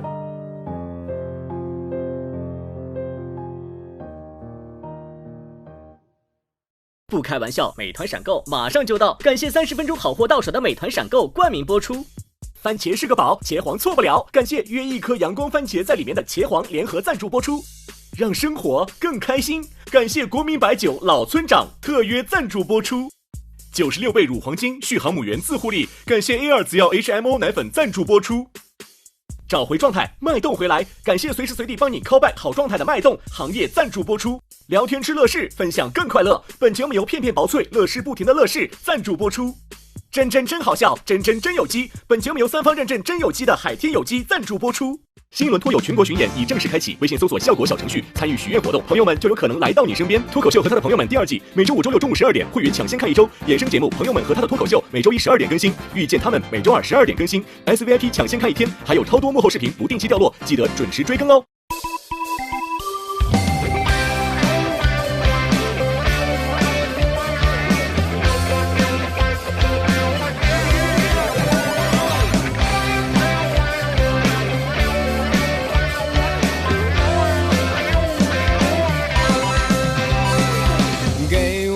阳光我就灿烂，给个破框，我就能下蛋。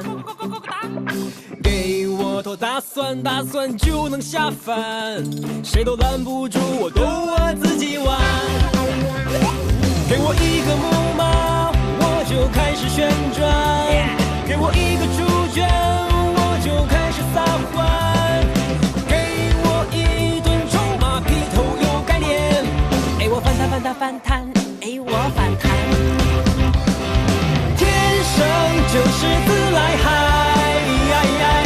原因留给别人猜。管他该来不该来，心不塞就不该打不败。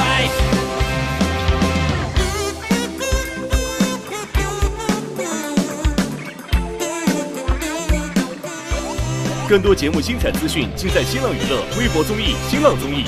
感谢新浪新闻、腾讯新闻、腾讯娱乐、丽丽纯传媒、扣儿小姐、王半仙、跳海大院、密斯汉谟拉比对本节目的大力支持。偏不看，给包鲜艳。